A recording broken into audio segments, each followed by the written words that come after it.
levels a little bit. We're live? We're live.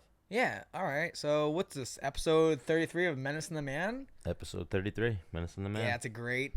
It's a good number. Yeah, you're a great number, Stan. Can you believe we made it this far? Well, they calling me. Yeah, Stan, I can, okay? And I envision 333 episodes before I'm like, Stan, go fuck yourself. I'm done with you. Is this your drink? Your Yeah. G Fuel right there? Yes. Cheers to that. Yeah, 333. And then we'll call it quits.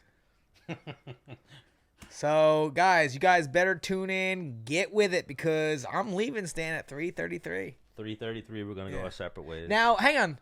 What happens first? UFC 333 or Menace and the Man? Oh, I think Menace and the Man 333. I think 100 UFCs is like 5 years away. What do they do? 12 numbered events a year? So. Something like that. Oh, well, I'd better silence my phone. Who's blowing you up? My wrestling buddies want to, get the old gang back together. Oh, and they want to, like, no women, no children, just the boys, like, do a camping trip. All right. Where are you guys going?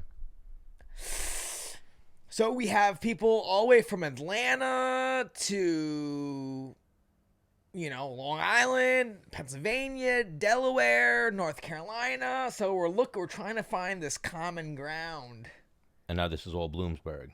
Yeah, all Bloomsburg wrestlers. Yeah. How do I change the title? Let me do that real quick. So keep talking. I'm listening. I'll keep talking. So go to title. Yep. Yeah, so if there's no women, no children, there'll probably be a ton of drinking and even more wrestling. Live wrestling? Yeah, like anywhere. Like what's the word I'm looking for? No holds bar. Well, just like jump off matches, you know what I mean? Like, Yeah. Oh, you ready? You ready? Just a hand slap and a go? No. Like Sanction. I might be sanction. No. I'm talking to one buddy and I just get blasted from behind. Oh, that isn't out of the picture. Okay. Yeah. Those type probably of yeah. And then where like you get blasted and then go. Like it's live from there. Yeah. Obviously the guy that blasts you with a double leg from behind is an advantage. Now, on the same token, I would like to say that usually it's a smaller guy doing it to a bigger guy. That's why they're going for like the handicap start. But I would level Ian Moser. He's our 125 pounder. Mm-hmm. Level him. So that's who you'd be going for is the lighter guys. Well, if you're like bigger than me, like if I'm going after my heavyweight, there's going to be some like Velociraptor fucking hand signals with me and a buddy, like going in. Yeah. I'm gonna hit him here. I'll go low, you go high. Oh, so some setups. Yeah. All right. Now, oof. Now, I've heard you talk about this before, like how you always had like a bond with the higher level wrestler. So like the heavyweight. Now, are you in the heavyweight? You mean the heavier guys? The heavier not guys. The heavier... Oh, not the heavyweight. The heavier guys. Yeah, not the higher level. The heavier guys. Yeah, because I've always been a small guy. I don't know. There's just like this, like, hey, buddy. I don't know. You fucking. And also the heavyweights that I've always been around were like a little bit softer than me. Yeah. Like not only physically, but like emotionally, and you know what I mean. Like I would easily kill somebody before they would. Mm-hmm. So you were able to bully them a little bit, which is craziness. Crazy wins sometimes over bigger people. Yeah. Well, it's like a honey badger. Mm-hmm. Like, you don't oftentimes see a lion, like, killing a honey badger. I mean, the lion can, but sometimes you see a lion coming in, like, hey, what's going on here? And the honey badger goes fucking batshit crazy. And the lion's like, I'm good. You're insane. I don't want any piece of you. Why? Honey badgers are batshit crazy? I don't know. Dude, I don't know. Nobody fucks with a honey badger. Hang on. You've never seen, like, the meme? Like, there's a video about, like, honey badgers being fucking, like, Nobody fucks with a honey badger, dude. I missed that one. Honey badger is almost like a Tasmanian devil, but like what? They will try to bite your eyes out before they just roll over to their back like a possum. All right, we got some honey badger information. What can kill a honey badger is what we'll look at. Okay. Any large carnivore. Right. Can kill a honey badger, such Yes. as African wild hogs, hyenas, lions, leopards, and even some baboons. Yes, they can, but they get tested before they try to kill a honey badger. All right, well, let's look at a little video. We're looking at a video of a honey badger. What are you pulling up? I don't know, a YouTube video of honey badgers going nuts. It says the nasty ass honey badger doesn't care. You need volume. No, the audience doesn't need volume. That's how you get pulled off YouTube. Oh, well, you need volume to fucking... No, I'm good right here. I can just watch it. Nah, it doesn't make sense. Because the video that I'm talking about on YouTube about a honey badger doesn't give a fuck or doesn't give a shit, it's funny because of the commentary. All right. Yeah, Well, we can't watch it then. Right. At the moment. But you could show it to me. But even, let's get away from honey badgers. Let's talk about some fighters that are like honey badgers. UFC 238. Yep. We'll segue into that one a little bit. You know what? You know who's a honey badger? Who? And the way they carry themselves and shit like that? Fucking Jessica I. Yep. But she came across a lioness. Yeah, a lion. Yeah. That we were rooting for her, but... was pissed off. Yeah. But let's start at the... I don't know. Who else is a honey badger that was on the card? Well, you know what it was for Menace and the Man? It was actually a lot of past guests. Yikes. Yeah. Actually, and our guests didn't do... No, they did it right. What were we, 50-50? We'll go over it now. Okay. Caitlin Chukagian won. She won. So that's a W. Okay, there's a W. This is a W hand right here. Mm-hmm. Angela Hill lost. Okay, so loss. Let's see what else we got. So here. we're 1-1 right now. Aljamain won. Aljamain won. We're going to get Tatiana Suarez on the show soon. Yep. Who's the other one? Jimmy Rivera lost. Lost. So we're 2-2 right now. Jessica I lost. And Henry won. 3-3. 3-3. Wow. Would have liked to have done better. Oh, I would love 6-0. But hang on. If we have the whole UFC roster on our show at one point, yeah, we're always gonna go. We should start doing that, counting up our record. Yeah. We got to work on too, Tony and Cerrone. I've talked to Cerrone's managers a little bit. I know you played a little phone tag with Ferguson. We got to get on that one. Well, Instagram DM tag with Ferguson. Well, no. When I retired, I remember walking in the back and Donald had just won his fight, and he said, "What's up, man? Like, hanging him up?"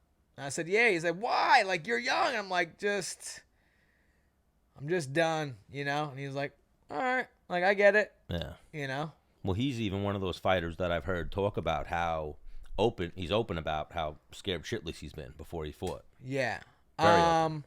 I don't think it's out of my reach to be like, "Yo, Cowboy, let's get you on. We have a bunch of common friends. We can get him on the show." Yeah, I think we may have to go past the manager. Because I'm gonna shoot to him straight. Yeah, we got to go directly to him. Yeah. Menace and the Man probably won't get through, but Menace Bermudez. Ferguson, too, as well. I think we can get through, too, directly to him. I think so. Yeah, I'll give it another go. Yeah. You know, he's been through some things. Yeah. You know. A little crazy. But he won this fight. He's back.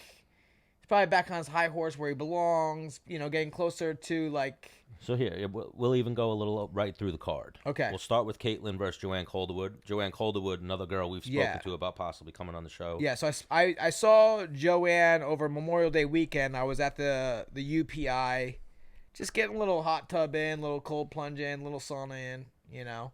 And I said, "Hey, JoJo, what do you got coming up next?" Caitlin Chukagian. And I was like, "Oh, shit. Like, Caitlin's my homie." Mm-hmm. You know? And I was like, "Oh." I was going to be like, "Yo, that's my homie." But I was like, I don't know.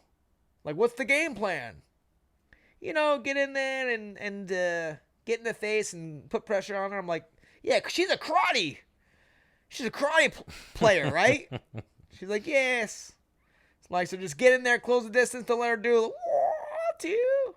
She's like, yeah. I'm like, all right, fair enough. I mean, it's no secret for either one of them. You know what I mean? Like, Yeah. I wasn't like running back to Caitlyn. Like, hey, I know exactly what she's going to do. You know what I mean? Yeah, they're both primarily Yeah. strikers, and Calderwood was actually trying to wrestle Caitlyn a little bit in the fight. Caitlyn hit her with some good shots. I thought it was a very good performance. And she's now should be the #1 contender. Eddie Wineland, you know him? Yeah. So my last loss to Rick Glenn, I was cutting weight with Eddie. This was my fight in Idaho. Mm-hmm. And the last day kind of cutting weight, and I remember just being like, yo, man, like, you're a goddamn legend. He was like, yeah. And I was like, yeah, dude, like, you're a badass motherfucker. Like, every time you fight, like, I love watching you fight. Yeah. You throw heavy hands, you're constantly moving. I think you're big for the weight class. Like, you know what I mean? Like, you're exciting. He's like, thanks, man. I'm like, kudos. So we could definitely get Eddie Wineland on the show. Yeah, he's an OG, and I wonder how old he is. Let me look that up, actually. Oh, Stan, you should have these things ready to He go. I don't know. He seems like he's younger. He's been around since WC, but I'm saying he's been around forever, but he's younger than, other people that you see fighting. I was like point, you know 1-0 to 3-0 when like WC was still for a guy with a 24-13 record. That's a lot of fights. 37 fights. So you wonder how old he is. But he seems like, when I watch him fight, it's like, oh no, he still looks young. I wonder how old he is. So let me look it up in a second. But Bavon Lewis versus Darren Stewart. I'll bet you don't know either of them. No, not gonna lie. All right. I'm a bad guy. Then the other fight was Jan Zayanonen, who's 11-1 now, but she beat Angela Hill. Yeah, so word on the street is she might be the next one fighting for the Title.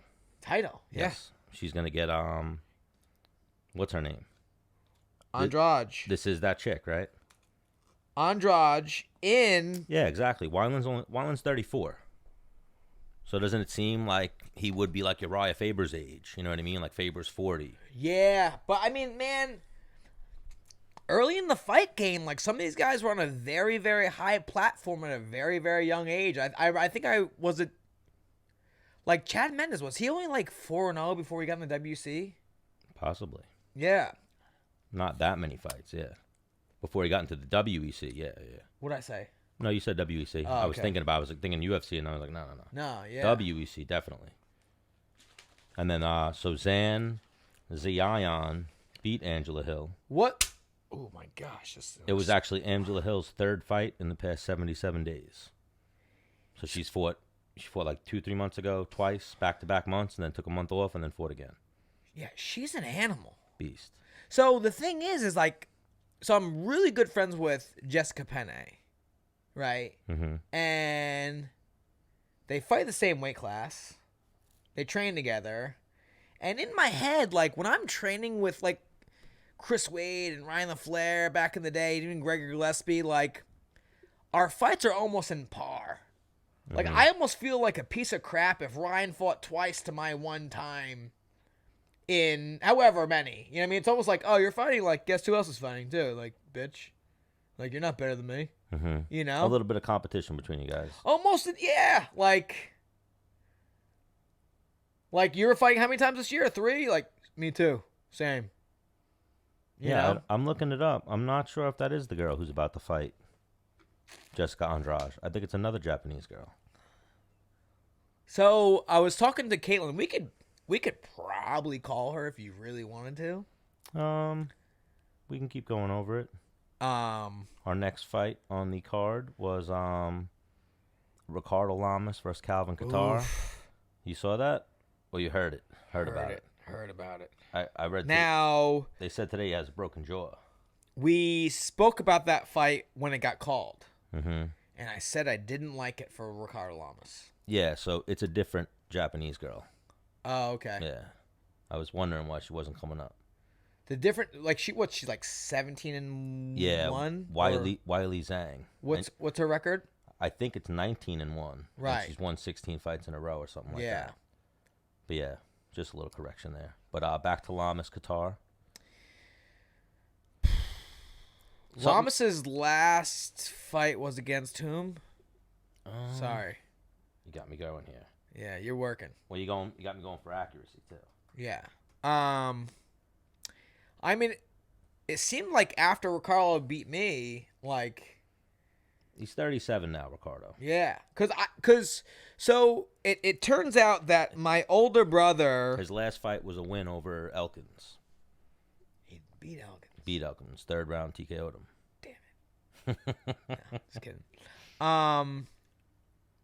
But when I was getting ready to fight Ricardo Lamas, my older brother was living in White Plains, and he had a friend who was cousins with Ricardo Lamas.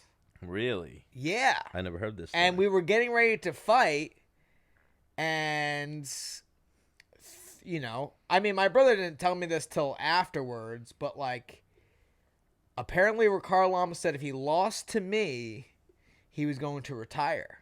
Really? Yeah. I don't think because I was... Maybe that was just his cousin talking shit. No. No? Could have been. Could be because after he beat me, he then had a kid, which is something that can keep you going. Maybe he lost a little bit of a drive. Yeah. Could be. Where, you know, damn. Because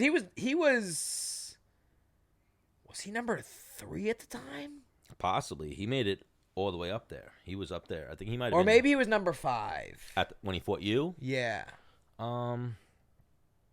Might have been 3. No, because I was 6. Yeah, he might have been 3 at that time. I think he was 3. He might have been 3 at that time. And I remember being very, very, very, very, very upset after losing to him because I was like, a win over him could have been a title shot.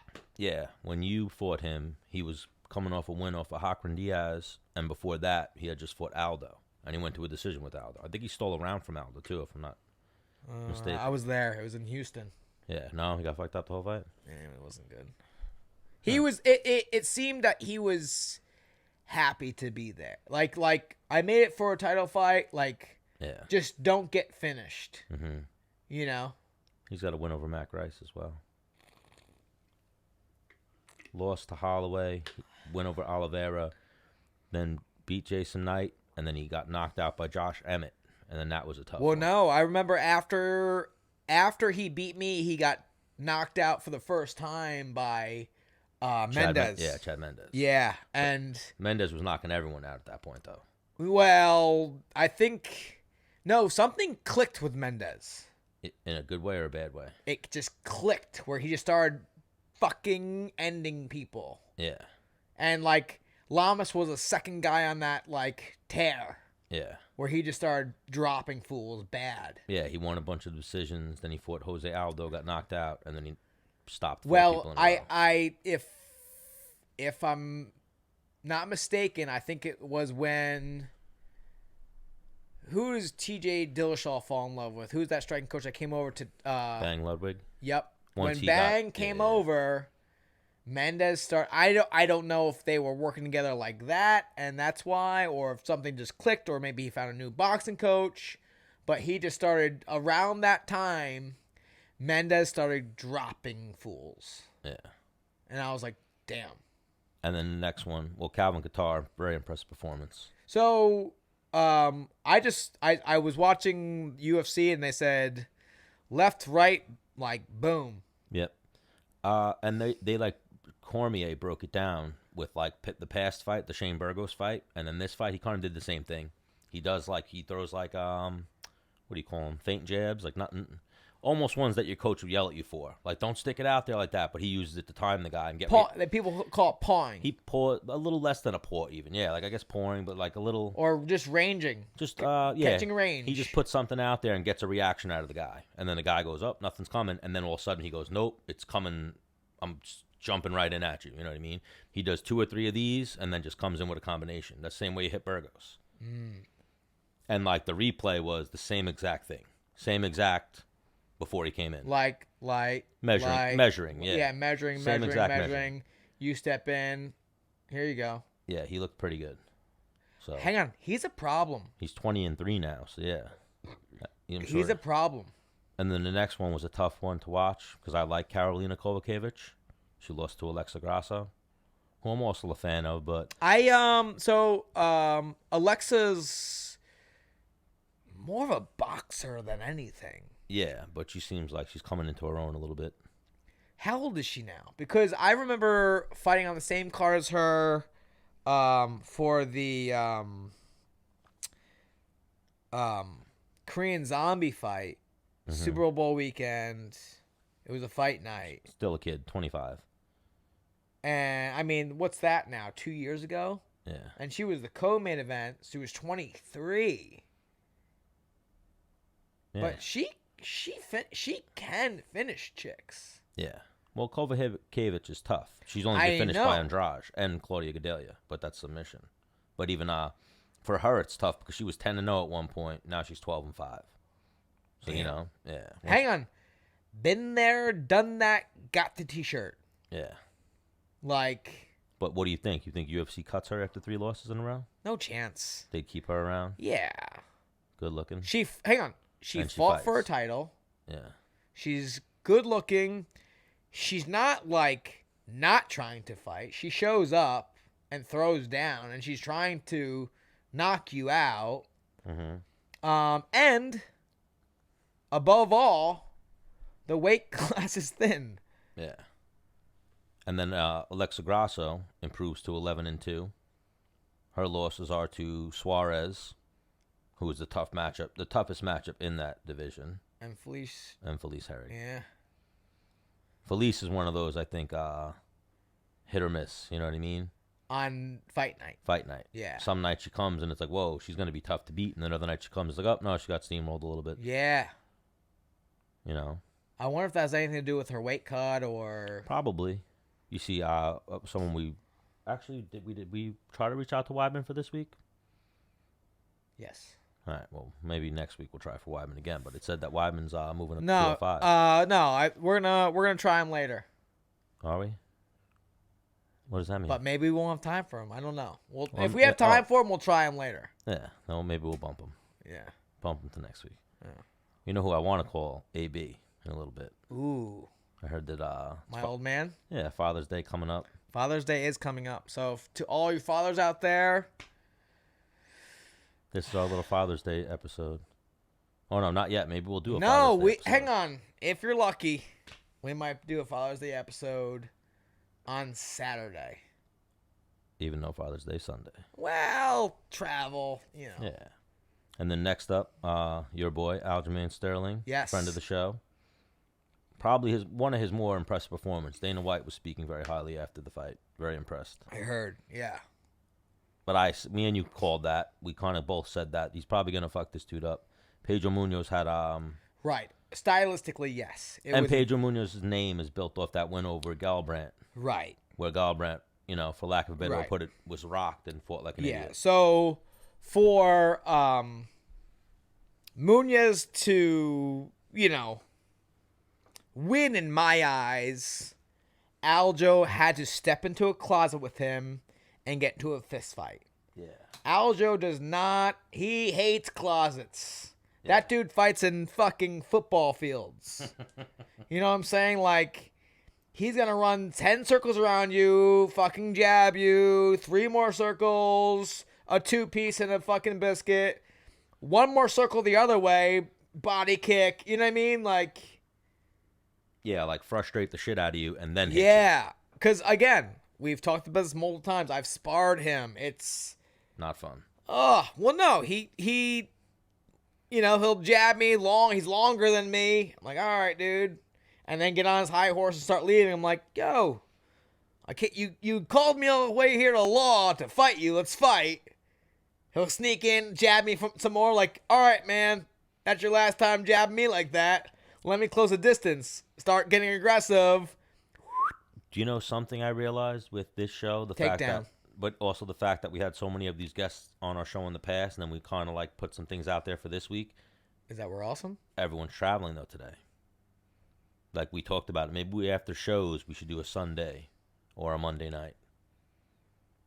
Because then we catch everyone traveling today, or they just got home and they're like, no. So when you fight on a Saturday, you travel Sunday, unless you have it changed otherwise. Yeah.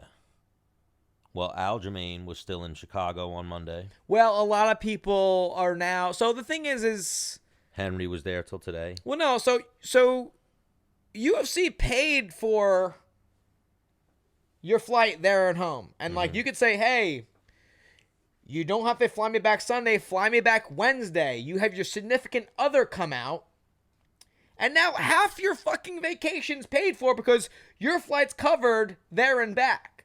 So just your significant other has to fly there, right? Yep. You pay an extra 2 nights on a hotel, and like you just won or whatever lost or you just fought, you have money to go, explore somewhere cool like Chicago that you don't normally go. Or let's say you fight in Australia, like.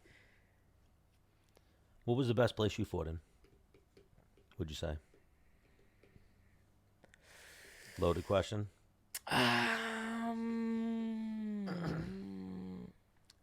Denver was pretty cool. So Denver's probably a spot that like I would like to go to outside of fighting, and like have my significant other or whomever like, hey, I'm here. Like, just buy your ticket. Like one person that just popped into my head was Gaethje. Gaethje was like, I'll go to Russia. I'll go to Ireland. They haven't sent him anywhere other than in the U.S. Well, so it's a double-edged sword. Well, then I think of someone like LaFleur. Remember him? Right. Abu Dhabi. He fought in Abu Dhabi, Brazil. and Sweden. Yeah. Or no. Brazil? Chris Wade fought in Sweden. No, LaFleur's first fight was in Sweden. Oh, right. That's something of. Yes. Yeah. And Chris Wade, too. Where'd they send Chris Wade? I think they sent him to the Netherlands. Yeah. So it's a double-edged sword, but if you're already paying for your corners to come out there, like, might as well, like, hey, babe, fly out. We'll stay an extra 3 days after my fight. But in the States, obviously better. Those trips are a little cheaper, I'm sure, than the Netherlands. Yeah, but, like, yeah. Well, I don't know. It's weird. I just heard Cyborg beefing with the UFC about they didn't want to pay for her corners travel. I guess they pay one. Well, maybe when you're the champion, they might pay for everyone. Now she's not the champion no more. So now she's saying it's different that they usually pay for it. Or maybe it was two. Yeah, I don't know. Yeah. So when you become champion or when you move up the ranks in the UFC and whatever, if you have a good manager, you could negotiate things in your favor. For example, I think George St. Pierre only travels first class. Yeah. Like, hey, wherever you guys want me to go, I'm not going unless it's first class. Like, shit like that can be in your contract. Yeah. If you're worth it to them. Right. Yeah. Right. Or your manager's. And then, big money, like, yo, I want pay-per-view points. You could be fucking on the, the first fight on pay-per-view, but if you can somehow negotiate, yo, I want pay-per-view points. Yeah. In your contract, nice. Yeah. Dope. So let's go back to this card real quick. Sorry. It was good that I segued you off there. That's what we need to do. Yeah, more. Tatiana Suarez versus Nina Ansaroff.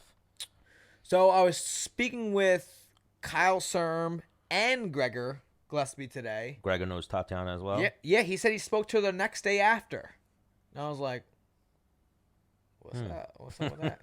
No. Gregor doesn't even like girls. Anyways, but they both were like, not her best performance. Yeah. Then I kind of found out that... But what do they mean by that? Because she completely dominated her. Yeah. I think they both think she's even...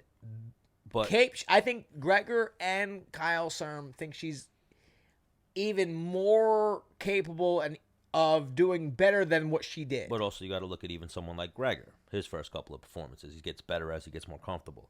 Khabib, he was decisioning people. Now he's going to be able to finish people. You know what I mean? Now he can actually... Khabib's at a point where now he's not decisioning people. He's telling them, like, I need you to quit. I don't want to beat you up more than this. You know what I mean? Right. So, I mean... Looking back at the fight, she would get a takedown, and she was... It was pretty dominant. Maybe No, but hear me out. There's dominance. Well, there's there's winning, and then there's dominance. Yeah, like so hang on. I'm trying to finish you, right? That's dominance. Yeah. And displaying that, right? If I take you down, then put my head in the middle of your chest and just hold your arms, is that dominating or is that just winning? I could see that. Maybe she got a little tired. Maybe the weight cut affects her. You know, I'm okay. sure she's one of the bigger girls in the weight class. Maybe the nerves, you know, all that shit could have came into play for it. But it was a pretty dominant performance. Yes, it was. One-sided fight. Hang on. It was. Yeah, but she could have done better. But she could have. I think she is that. Hang on. Nina's good. Yeah. Well, even that's why I was even laughing, because I'm like, Nina has probably the best training partner, but not the best wrestling training partner, the best MMA, you know, in Amanda Nunes. Yeah. 20 pounds bigger, fights 20 pounds bigger, and the best female striker, jiu-jitsu black belt. But Tatiana's wrestling's a whole nother level. Yeah. I just Tatiana could hang on. She could be the next female two-weight world champion. I heard this through the grapevine.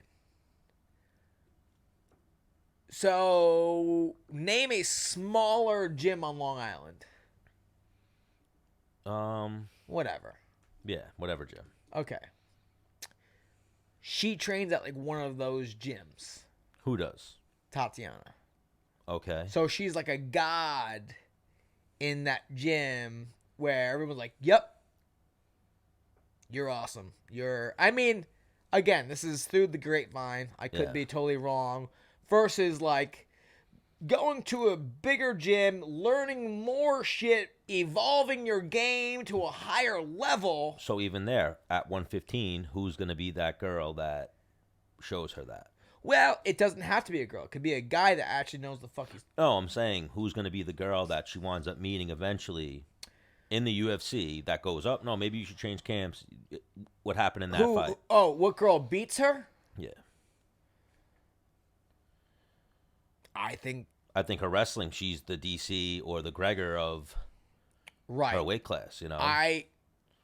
Aside from... Okay, is Thug Rose done fighting? Ooh, I don't know. I wouldn't think so. Well, she said she might be done fighting? She said it after she lost the title. She just said it's good to have the pressure off my shoulders. No, because, I don't know if I want to do this anymore. I don't know if she officially said she's done. Bro. I know, but I'm saying I don't know coming from, I remember her saying it and being like, Yep, know exactly how the fuck you feel. Mm-hmm. Well, like you said with Cerrone. Well, hang on, on a lesser... Cerrone went. I was never the champion of the world. Neither was Cerrone. But even Cerrone saying, why after he lost, or when he was talking to you that time, when he said, "Why are you hanging it up? You're still young," and you were like, good. And he went, "Yep, I get it." You know, I've seen that a few times where I remember even you and the Flair kind of talking about that before you both retired, and I think like you said to me like that you would retire when the Flair retired. No. Or he put it on me. Yeah, he said that. He's going to retire when you retire. One of you guys said it to me, and I was like, oh, all right. So it's hinging on when he wants to stop fighting Conor. Because I verbally retired to a couple of my close friends after the Rick Glenn fight. Like, yo, I didn't fucking lose that fight, and I'm not letting some bullshit like that happen again. Who was in Long Island? That was Elkins, right? Who'd you fight on Long Island? Rick Glenn was in Idaho. Yeah. But when I took on that fight, I was already down 3, and I told myself, if I lose this fucking guy, I'm retiring. And then it went to the decision. We talked about this before, and they didn't say my name. I was like, oh my god, I could have swore I won that fight. My corners are very real with me on yo, you won, you lost, da-da-da-da. Ryan Flair came into the cage and was like, you won that fight, good job, sick, you pulled it out. And when it went the other way, I'm like, I turned to him, I looked at him, I'm done, I'm retiring. And then he was like, no, you're not. And I'm like, yeah, I am, fuck off. I didn't come to training for I don't know, 2 months. And then he took on a fight. Full torn ACL. Yeah. Hang on. Ryan LaFlair's ACL was not a real thing. It didn't exist. Yeah, he had no. And he decided to take on this fight. I'm like, what are you doing, dude? Like, yeah, it's super badass if you win, and you can be like, yeah, I didn't have the ACL on this. I took on the fight, and I didn't have an ACL. I did this whole training camp and won still. Yeah, training. Super badass. Yeah. Didn't go in his way. Mm-hmm. He retires. But before all that stuff, it was like, yo, Dennis, if you're retired, I'm retiring. Then he took that fight on. I'm like, well, guess not. Yeah. And then personal shit happened in my life. Like, yep, fighting again. Because that's the only way I know to fucking channel this shit. I remember even when we didn't think it was going to happen. Remember, we were like you were trying to get on a card. And it was almost like you were running out of time, you felt like. Anaheim, yeah. Yeah. And then Anaheim got canceled. Yeah. And then even you got added to that New York card last minute. All right, so the reason why Brooklyn was my last fight is because I didn't know when my lineman job was going to start. Yeah. Just so you guys know, it starts in 2 weeks. 2 weeks. I could have indefinitely fought again. Mm-hmm. What would you have? Would you have wanted to go through that? The training camp and whatnot? Hang on. If I had known... So let's say I fought in January. What was it? January 19th. Dennis, you're going to start your job June 24th. I would have definitely fought again. You would have been like, I got 2 more in me. Well, January, let's go February, March. I would have fought in April. Yeah, I would have fought in April. Yeah. For sure. But we should have did that. Hang on. How was I going to say yes to the UFC not knowing when my actual job started? Yeah. That would have been some shit. My next career. Yeah. You don't want to miss the fucking Titanic. Well, yeah. You don't want to miss a speedboat going to go-go. That's what we'll call it. Yeah. Yeah, because the Titanic sank and it wasn't good. You don't want to miss a good job, a good opportunity. Yeah. Especially with how thorough of a process it is and all that. Yeah. Oh, dude. So hang on. I started applying for this lineman job.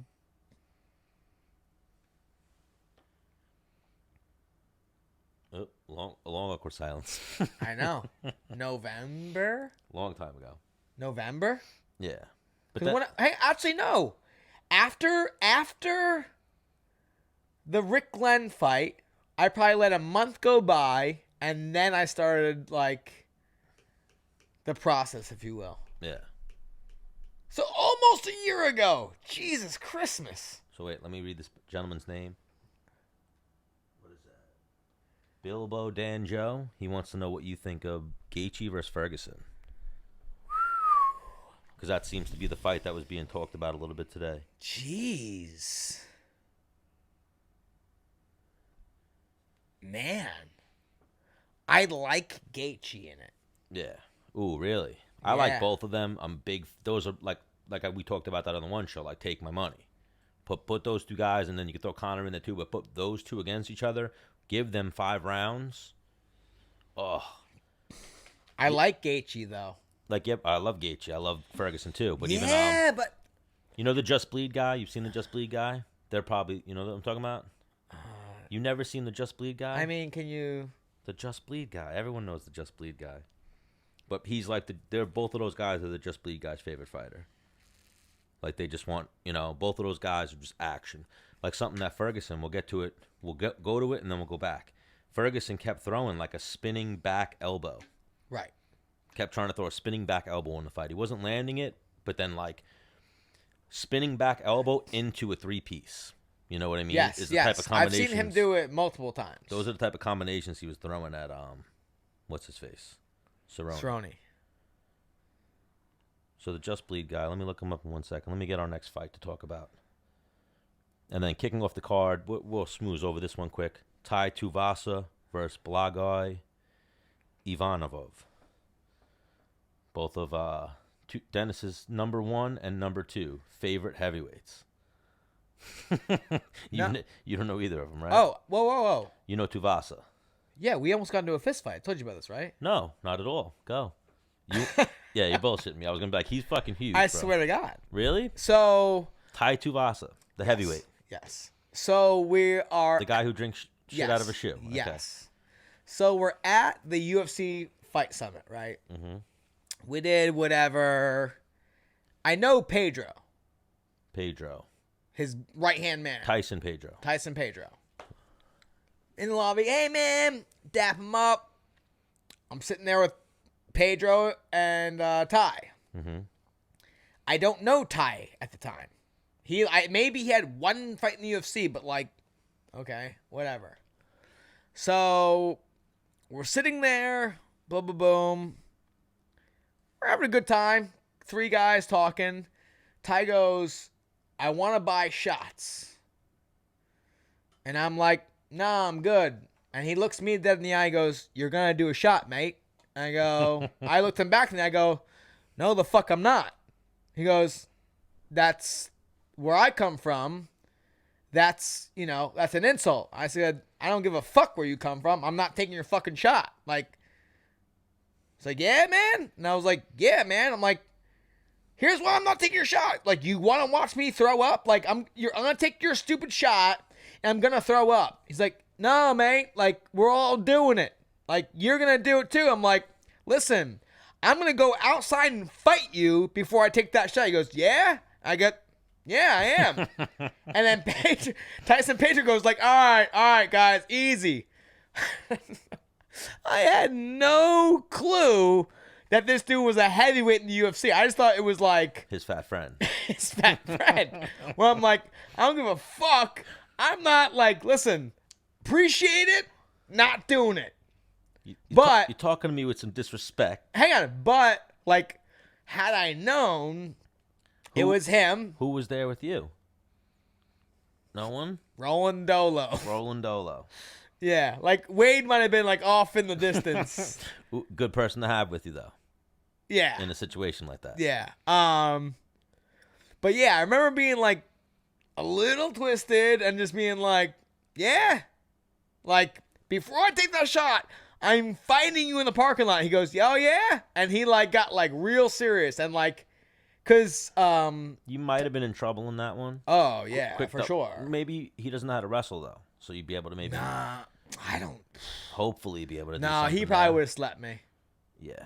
Thinking about it. Well, I'm looking him up now. He's 6'2", 265. 6'2", yeah. 265. Because I probably in my head be like, this fucking fat fuck doesn't know what to do. He probably would have kicked me in the fucking head. He's got a boxing background, a kickboxing background. He's 14-2 in kickboxing with 10 knockouts. Yeah. He's 8. Or wait. He's 8-2 in MMA with 7 knockouts. Yeah. Or maybe we get out there, it gets very real, and I see like an actual fighting stance, and maybe I go like. He was actually undefeated until he ran into your boy Junior Dos Santos, though. Yeah. And then Junior Dos Santos fucked him up. We could indefinitely get him on the show. Oh, I would love. And to I would love to run this back and hear his side of the story. If he even knows who the fuck I am. Because he could have been too drunk to not even remember that. No, he would you don't think he remember that? Well, at the time, I mean, I was doing pretty well, you know what I mean? I mean, that's almost a great segment to segue into. What other UFC fighters have you almost fist fought over shots? I'd imagine there's 1 or 2 other ones. Travis Brown. Really? Yep. What happened there? We were in LA. Ryan LaFleur brought me on a tour with him. Mm-hmm. And Ryan had to do like media stuff. Ryan couldn't step out because like his wife was like, what are you doing tonight? He's like, going to bed, babe. Like, and I'm like, hey Ryan, you know who isn't? Me. See ya. So I step out with it was me, Jessica Penne. I forget who else was. I think it was Carlos Esparza. The Cookie Monster. And Travis Brown. And they were all meeting up with. So is this pre-round with Travis Brown? Yes. Okay. They were all meeting up with Sean Shelby. Sean Shelby likes to have a good time. And he knows where the hot spots are pretty much in every fucking town. I've gotten drunk with Sean Shelby. Yeah. Yes. So we all go with Sean Shelby. We're in this like club. Everyone's being like very like behaved. I'm like. Because of Sean Shelby? I don't know. I was just like, all right. So I'm like, yo, Travis, let's go take a lap. Let's go see what this place is about. So we like walk around this club, whatever. So as we're doing this lap, he finds a bar. Like, we already had a drink on our hand from the first bar. We're doing this lap. And I think people kind of started, I think he's like, hey, stay right here. So I'm like, all right, I'm at the second bar. He gets like, the rest of the people were with us. He had a few mates with him. And he's like, hey, I'm buying a round of shots. So he buys, what's it? Fireballs, right? I'm not good at taking shots, right? So he buys fireballs. Everyone cheers. I do my shot. Boom. And he goes like, whoa. We still got one more. Bermudez. No. Jessica, it's because Jessica Penney's like, I don't want to do it. So he looks at me like, you're doing it. And I'm like, no, I'm not. He's like, yeah, you're going to do it. And like gives me like a smack in the chest. I turned, I look at Jessica Penney. I went, Jessica, I'm indefinitely fighting him before I take this shot of Fireball. Like, please take it. And she gave me this look like, you might have to fight him. Yeah. And I was like, Jessica, hang on. She gave me that look. I then looked at my surroundings and I saw a couch like this. And Travis Brown was at the end of it. And I was like, I will jump on that couch and fucking crow hop him. Dude, I played it through my fucking head. Hang on. When I played it through my head, he didn't fall down. He might be a full foot taller than you. He's 6'7"? Yeah, I believe so. 5'6". He's got you by a foot and an inch. Yeah. So, now, hang on. Again, I played this in my head that I was going to jump on the couch, crow hop him. And in my head, he didn't go down, but I was going to continue the crow hop and run through the crowd, and I was not coming back. Yeah. Well, what about him, too? You don't think, like, he doesn't know how to wrestle either? Too big for him? I was going to crow hop him and bounce. What do you mean wrestle him? What is crow hop? Have you ever watched an outfielder crow hop throw a ball back into the infield? You know when they do that little like jump throw? Yeah. That's a crow hop. That's a crow hop? So you ever see someone like jump throw a punch? Yeah. That's a crow hop punch. Like, all right, that's like you fucking sending everything you got into it. I call it the Super Mario punch. Or like the little Mac punch from remember when you press? Okay, yeah. Where your hand comes from back here and you fucking send it in front of you as hard as you can. Yeah. Luckily, Jessica Penny went fine and took it. And I was like, I don't have to try to fucking knock out fucking who's the fucking. He reminds me of the guy who from. Do you watch not Lord of the Rings, not Got? Got? No, never seen Got. Got. It stands for Game of Thrones. Oh no, I've never seen Game of Thrones. Why, you watch Game of Thrones? I didn't know. I've watched like up to season 4. Okay. I'm halfway through season 4, and then I stopped watching it. Oh, I didn't know. I mean, personal reasons. But I never took you for a fucking dork. Bro, you have to have your shit together to watch that shit. No, I'm joking. I've heard it's a good show. Great show, but like... It's one of those shows that people get crazy about, though. Yeah, well, I mean, there's just... Hang on, I'd watch a full episode, and I'd look who I was watching with, like... Did you understand what happened, right? Let's just tell me what I think I saw, and... Because there's so much stuff in Game of Thrones where, like... Makes you think. Well, no.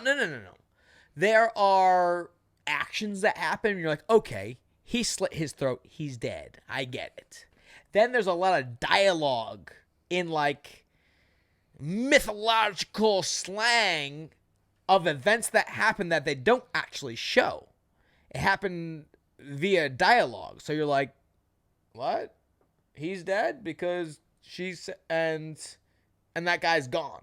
You know what I mean? So you have to, like, piece these things together, even though some of these things you didn't visually see. I'm such a visual person. Yeah. That, and then there's like after the show, there's websites and YouTube videos like Game of Thrones for idiots, and they like tie it together for you. And... Oh my God, I was gonna say, and you go on those websites and try to. Well, I mean, on Stan, before I fucking crow hop you, all right, there are directly after the goddamn show, there's a show that like, hey, let's talk about what just happened in that episode on HBO. Yeah, I'd watch that like a fucking. You just wanted to know. Champion. All right. Make sure like what I saw made sense and they're making sense. All right. Anyways. So next up, we had back to the fights again. Yeah, you're right. We had Jimmy Rivera versus someone you actually fought. Jimmy Rivera versus Peter Yan. Peter Yan won a decision. I didn't actually get to see this whole fight. I saw it in bits and pieces as I was watching some other debauchery go on. But so I've trained with Jimmy Rivera. I know people that train Yan. Who's this? The Hickman Bros. Oh, so he's from Tiger Muay Thai? Yo. We should try and call them right now. Call who? Thailand? Yep. It's like morning there right now. That's up to you. It'd be on the WhatsApp. Fuck it. Be on the WhatsApp, if anything. Nah. You can get that long distance. I'm going to get hit with it? Yeah, definitely. I'm not calling them right now. Calling Thailand?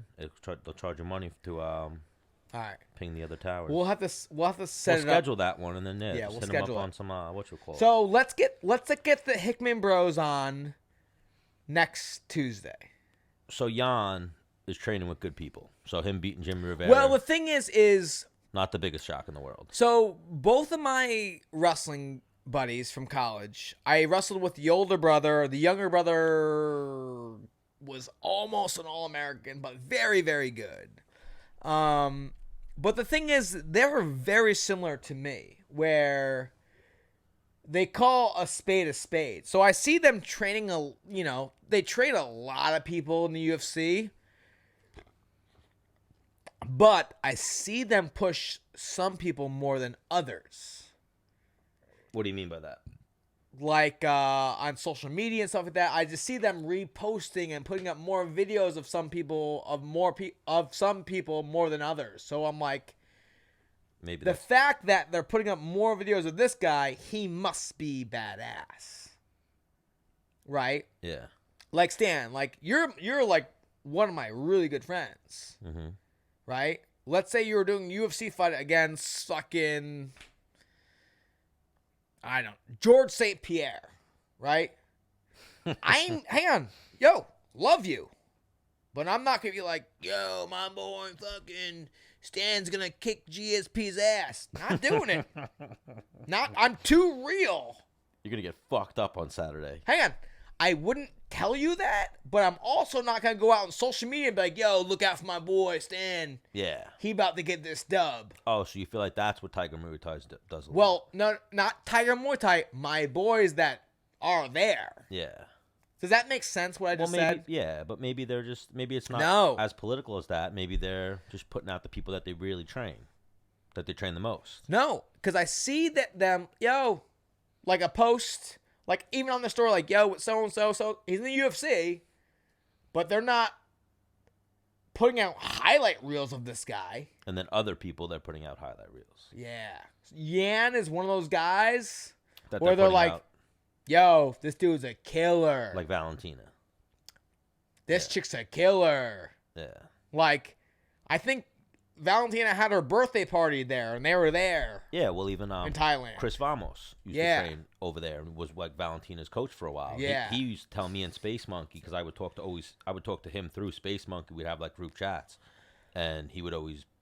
I felt like this small rivalry, kind of, like, because like Jessica has been on the show multiple times, so she's like our girl, even though we've never trained her. Yeah, and even we could get Valentina on the show if we went through our, but like, yeah. If we went through them, yes. But also because Jessica is our girl, and because she's been with, like, Sarah's, she's coming to Long Island MMA, I'm pretty sure. So I felt like almost like, yo, because my boy George Hickman, who's the head trainer, he went, hang on, He trained at what's the main gym in Atlanta where Brian Stan used to train at?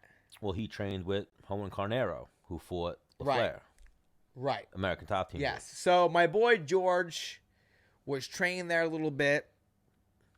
I think it's like the Jucal training center. He went to Thailand to train. Yeah. Never came back. I remember Brian Stan hit me up for an interview when he was doing commentary, and we got sidetracked and we were talking about my boy George. And he's like, yeah, man, I told George to go over there to train, not to move there and live there. Yeah. I'm like, yeah, George is crazy, But I think, and this is at a time when George was being competitive and fighting he was fighting professionally, and he was trying to make his way in the UFC. But the thing is in Asia, I guess maybe you don't fight as often as he would if he was in the States. So he's fighting almost once a year, and he had an L, so it was going to take him forever to get in the UFC, Yeah. But I think he just loved Thailand. He ended up, he looks super happy to me. He's got a wife and now a kid there. So yeah, I'm gonna just stalk him. And Eric till Tuesday. Eric Ures too. Right. He moved to Thailand. I get it. Went to Thailand and was like, all right, I'm just gonna stay here. He's constantly hitting me up to come and train. Who? My boy George. Oh yeah. I'm like, I wish I went during my career. You never made the trip to Thailand. Well, I mean, the flight over is $1,200. Yeah, but then to stay there is $0. $200, yeah, $100. Yeah, it's dirt cheap. I've always heard how cheap it is. Yeah, it would have been way easier if I didn't have a kid. I would have done it. Two kids. Yeah. Well, even a kid. Yeah. I definitely would have done it. I thought you might have forgot about one right there. No. Well, Peter Yan, very impressive performance beating Jimmy Rivera, who's a stud. Has some big wins at 135. So, and then next because he landed some nice knees, right? Did you watch that full fight? I watched just bits and pieces of it. I was busy, preoccupied. Were you in the club, Stan? I was up in the club. He still gets it in. Tony Ferguson versus Donald Cerrone. Did you get to watch this one? This one I watched a couple times. I watched this one a couple times. I have to go back and watch the. So did Donald does he have a broken orbital? They reported today that it might have just been a bruise and then he blew his nose or something, like it was inflamed or it was a contusion and then he blew his nose, so that's why it puffed up like that. But so I've been told never blow your nose in a fight. Yeah. But never in a fight did I ever feel the need to blow my nose. Yeah. I mean, you feel blood coming out of it or it feels clogged up, you can't breathe out of it. I don't know the reason why he maybe thought about it. I just the only reason I will do is if I have boogers in it. The worst thing about the fight was the controversy that Ferguson hit him after the bell that one at the end of the fight, at the end of the second round. So then they actually went to the replay to see if that punch hit him in the eye. And if it would have hit him in the eye, they would have been like, who knows what they would have done. Huh. But the punch hit him nose, mouth. So they were like TKO victory. Damn. Because Cerrone couldn't continue. But we talked about that fight too, and I called that one almost to a T. I knew that it would turn, even if Cerrone landed shots early on, it was going to turn into, he's not going anywhere. A deep breath, and Ferguson's still walking you forward. Now, they run it back. How's it go? Same way? Similar, and I would think even worse because Ferguson's now more comfortable, healthy again. He had ring rust coming into this fight, I'm sure, even with the Pettis fight. Because he had ring rust in the Pettis fight, and then he had an injury after that fight. Now this is him coming off a layoff, another injury, personal life problems. You know how it is. I'm sure shit can happen in your personal life that you can't even forget your last fight. You know what? I think ring rust is for amateurs. Well, if you don't prepare properly, yeah. But even hang on. I think ring rust is for amateurs. Okay. It's a term a lot of fighters use. A lot of fighters don't. And you know what it is? I think it's a goddamn excuse. One fighter that I've always heard say things like that is Dominic Cruz, who then even maybe has put in ring rust type performances, and he says, nope, doesn't exist. That was me being me and me, you know what I mean? Yeah. I know what you mean by that. Ring rust is like, I have 2 amateur fights. I don't fight for 2 years. I come back. Like, you were never good to begin with. You're an amateur. Yeah. But sometimes people have ring rust. What's ring rust, Stan? Just their timing's off. They haven't fought. They're uncomfortable. The nerves get the best of them when they shouldn't because they have experience. They're rusty. They're not on their game. Who has displayed ring rust in the UFC? Let's see. Ones that I can come up with off the top of my head. None are coming to my head right now. Yeah, because I would say Dominic Cruz, who says it doesn't exist, when he came back against TJ Dillashaw. And he wound up winning the fight, but I thought TJ actually won the fight. Right. Very, very close. No, I think he looked the same as all of his fights. Yeah. All right, I get what you mean. You're a guy who was very big into preparation. Why you would dispute that claim of ring rust? It's just a term. I mean, that's like my first fight ever. I'm like, whoa, didn't do good because I had ring rust. No. That's not the term. It's not when it applies as your first fight ever. It applies. I know, but that would be a Yeah. I wasn't used to that's what ring rust is. I'm not used to this. Well, also coming off an injury, a little bit. You're a little rusty. No, that's not like a way to put it. No, you're hurt. I don't. Well, what would you call it then for a guy like Ferguson coming off injuries and now coming right back to the highest level? Just coming back from an injury? You wouldn't call it? Might. Well, I mean, that's what it is. It's not ring. I mean. Yeah, that's just a fighting term. I guess you just pinpointed something that maybe I'll take that term out of my vocabulary because maybe that's a journalist term. Yeah. Well. Oh, yeah. They love that. Yeah. Oh, you haven't fought in so long. You feel like you have ring rust? Like, yeah. I've been in a ring every day at my gym. Clearly, in the name, it comes from boxing. It's like an old school boxing term. Right. Is what it is. And now I guess people apply it to... You know what ring rust is? People that don't fight. No. It's like a term like... Well, where I've also heard it broken down to what it means is Dominic Cruz will say, you know what ring rust is? It's for guys when they're not 100% prepared for the fight.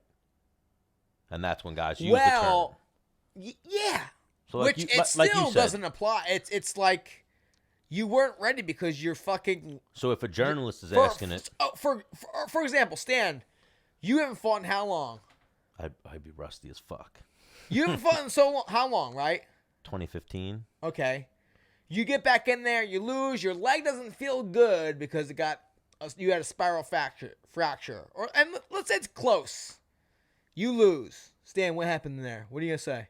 I wouldn't call it ring rust, no. I don't have. Well, that's what everybody said, you know. No, but if I'm interviewing you prior to the fight, it's almost like a term that they use. You gonna have ring rust like tonight? If I can think of anywhere where the term came from, it probably came from like modern day journalism, Muhammad Ali or Sugar Ray Leonard back in the day, like when they would take 2 or 3 years off from fighting and then come back in and not look the same, which is really just age and preparation, I guess.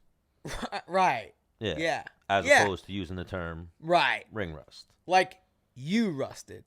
Yeah, like you're just not on point. You know what I mean? You rusted, not ring. Well, like I said, that's what Dominic Cruz always like. Anytime someone says it, he would always get like animated about it and be like, that's a term that I forget who he would say made it up, but it's an excuse. Yeah, underprepared fighters. People love excuses, and I'll contest to it. You know what an excuse is? What? It's the more competitive you are, the more excuses you kind of have. Yeah. Really. It's that's a conversation too. What's the difference between a reason and an excuse? It's almost like in sports, you should just you went out there, that's done, shut the fuck up. Yeah. And so but sometimes you give the reasons. Speaking of Dominic Cruz, I love when he loses, he goes. Yep. He does not go like, it was because of him. It was, he goes, hey, didn't win. I'll prepare. I'll get better. Yeah, he owns it, but he was better than me. You know what I mean? He owns it, but he also gives his reasons, if you will. Yeah, but hang on. There's one thing But that's what I'm saying. Hang on. An injury is a legitimate reason to have a fucked up training camp or in the fight this happened, so that's why I was hot. Yeah. I stopped throwing my right hand because I broke it. Something like that. I've been there. But against now, Jeremy Stevens, I couldn't fucking put weight on my left foot. So now. But I wasn't like, I got knocked down because I couldn't move the way I normally move. Perfect. That's what I was going to ask you. Like, that wouldn't be your excuse for the fight. No, hang on. Did you ever? Hang on. This is the first time I've ever said that. I couldn't move well my left leg. Yeah. And that's why he knocked me out. You wouldn't come up with the excuses or reasons. You would nice just be job, dude. It was the knee that hit. Yeah, it was the fucking punches and yeah. Nice job. Yeah. Dope. Like Dominic Cruz owned his losses, but then he also, I remember, like even when he won, he told like his injuries. But that's just. Well, I mean that's adding like. Well, that's what I'm saying. That's like, building up the win.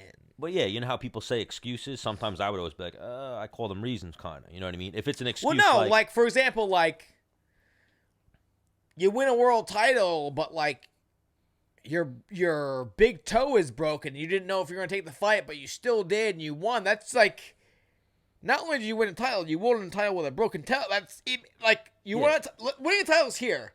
Winning a title with a broken toe is now here. But then there's a fine line between that of, I lost this fight and he was the better man tonight. And, I came into this fight with a broken toe.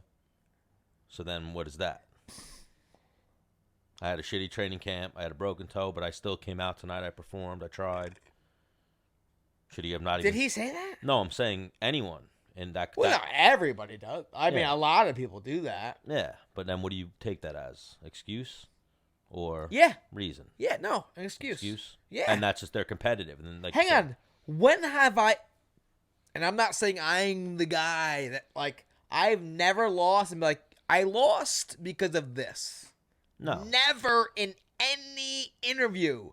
I'll go back. I'll fly home. I'll talk to my guys. Be like, yo, we didn't call Dustin Peg. We didn't pray before that fight. I think that's why I lost. Yeah. I've called my manager and be like, yo, bro, do you have me flying out to the Puerto Rican flag? Because I had the Puerto Rican flag and not the American flag, that's why I fucking lost. I do, like, slightly believe that. 3 close fights. Who wins? We're in America. Probably, yeah. Yeah.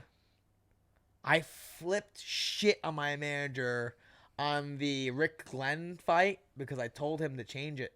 And I don't think he did. And I was like, that's why I lost. But I'm not going on.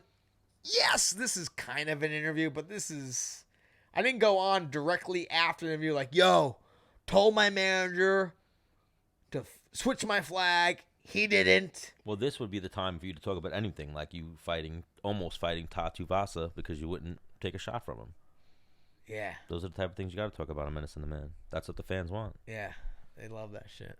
So here, well, Ferguson, amazing performance. Someone said earlier he might get Gaethje next. What do you think?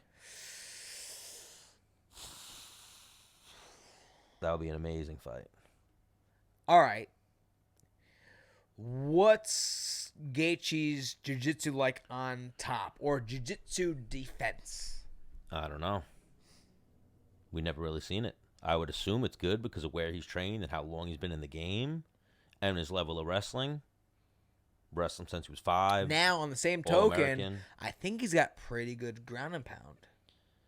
Because, like, if, let's say, Stan, you're only throwing jiu-jitsu at me, right? But I'm grounding pounding you, that's changing a lot of shit for you. And I think... Now, if I'm on top of you, and I'm doing jiu-jitsu too, and you're doing jiu-jitsu on the bottom, you have a way better chance than if I can fucking slug you in the goddamn face. And where I think Ferguson is a endurance, breaks you down... Gaethje's got horsepower. Like, I think Gaethje's got more power in that fight. So, yeah, that one's interesting. Yo, Gaethje will throw from the hip for 5 rounds. Yeah. Doesn't give a fuck. And then next up, who would you pick in that fight? You'd lean towards Gaethje? We've had him on the show. Because I'm going to say that. You've trained with Ferguson. Yeah. We've had Gaethje on the show. I'm going to say that. All right, so... Ferguson, get on the show. Get on the show. Change my mind. Get us Eddie Bravo. What's that? What's that? That meme? Change. Yep. Yeah. I should put your head on on that guy and write Gaethje beats Ferguson. Change my mind. Send it to Ferguson. He's definitely not coming on if you do that. Just saying. I'll change your mind, Bermudas. I'm coming to Long Island next week. You free? If he said that? Yeah, that's really I'd love that. Yeah, that'd be awesome. Like, listen, it has to be this week because I start a real job the following week. Bro, and you even got a fight in like 9 days? How many days till you grapple? Is it this weekend? No, next weekend. Next weekend. Yeah. Next weekend. 21st. Dennis is going to guillotine choke some guy. I'm going for the Philippine. Are you? Yeah. Well, train with Depot this week. Train with Depot this week and work. He has a series of Philippine to the Bravo. You know he's my coach, right? Yeah. Work. Right. Tell him that. Be like, I want to Philippine this guy, and I'll show you that series in case he hasn't yet. I know. Next up, Valentina Shevchenko versus Jessica Ai. That was a tough one. And even, yeah. I mean, I haven't heard Jessica Ai talk about really how bad her back was. You said that you heard her talk about it, but... Yeah. I know she really was struggling... in training. At some point in her training camp. And I saw a little piece of it. And for me, hang on. I don't know if that had any effect on the results. But if I'm fighting for a title, I think I'm going to speak out to UFC and ask for a delay.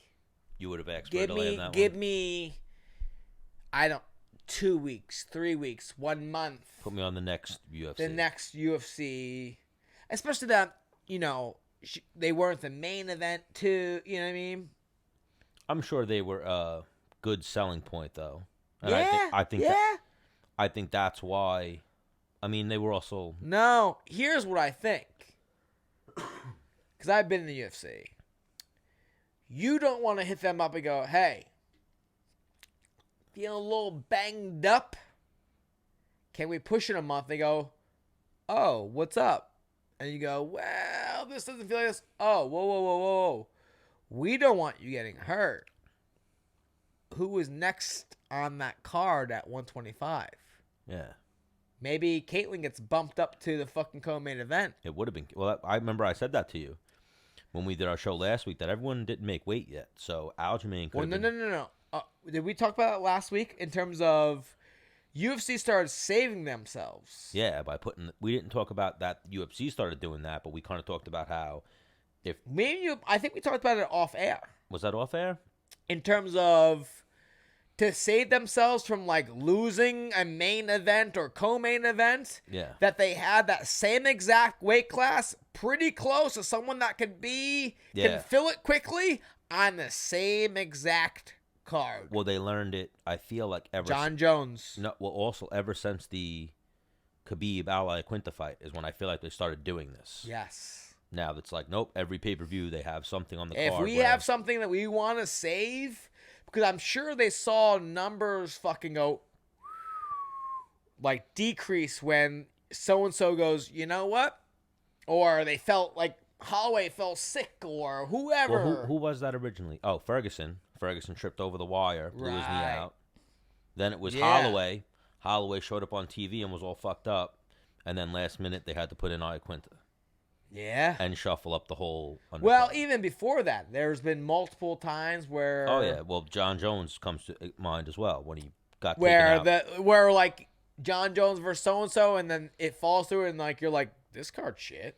You know what was funny last week, too? That there was some great moments on last week's episode when you were talking about how, like, you were on the phone every time that Max Holloway's fight fell out, but you were, like, a little too burnt. Yeah. A little too sunblasted and a little too intoxicated from the day out on the beach. No, sunburnt. Sunburnt. You know what I mean? You were a little too groggy. That, like, the whole episode, you were just like, and then you tell a great story. You know what I mean? A little too much sun. Fuck you, Stan. Hey, it was a great episode, though. You need more sun, you fucking Irish piece of shit. I do, but I peel. You know how that is. No, you're being a pussy. All right, so Jessica Ai, she caught a rough one there. And, now... Caitlyn Chukagian. Hang on, go back, though. To... Like, hang on. I'm not trying to put her on black. Like, but in Jessica I's, like, defense. Yes. Body shot kick. Body shot kick. Yeah. Like, hard in the first round. Second round. Valentina set it up nicely. Second round. Body shot kick. Body shot kick. Valentina would have gotten me too. Oh, well, almost thinking body shot kick. Arm goes down. Even the second round, I don't even think she threw the body shot kick. She just threw the head kick. No, I watched it. The 30 seconds? Yep. She threw 2 body shot kicks. And then that third one kicked. The third one. Yeah. And it sounded like she got hit over the head by a 2x4. Yeah, it was a tough one to watch. You never want to see any fighter get knocked. Like fans, random fans, like last night, people were cheering the guy Kevin Durant getting hurt in the fucking basketball game. And all the other basketball players started doing like, they don't fucking cheer that. You know what I mean? Like people, and even that, people were killing her on Twitter. So you know what's so crazy, right? Hang on. And I was thinking about this before I came here, right? I was waiting for you to come pick me up, right? I'm watching this Instagram account called Nature is Metal. Frankie Egger liked this post, right? So this either leopard or cheetah had killed a pregnant gazelle, right? The video starts like it didn't show how the cheetah or the leopard killed the gazelle. It was already dead, and there was like pre-birth, like hanging out of its stomach. So I'd imagine this gazelle was giving birth, and the cheetah or leopard was like, "Yep, you're done."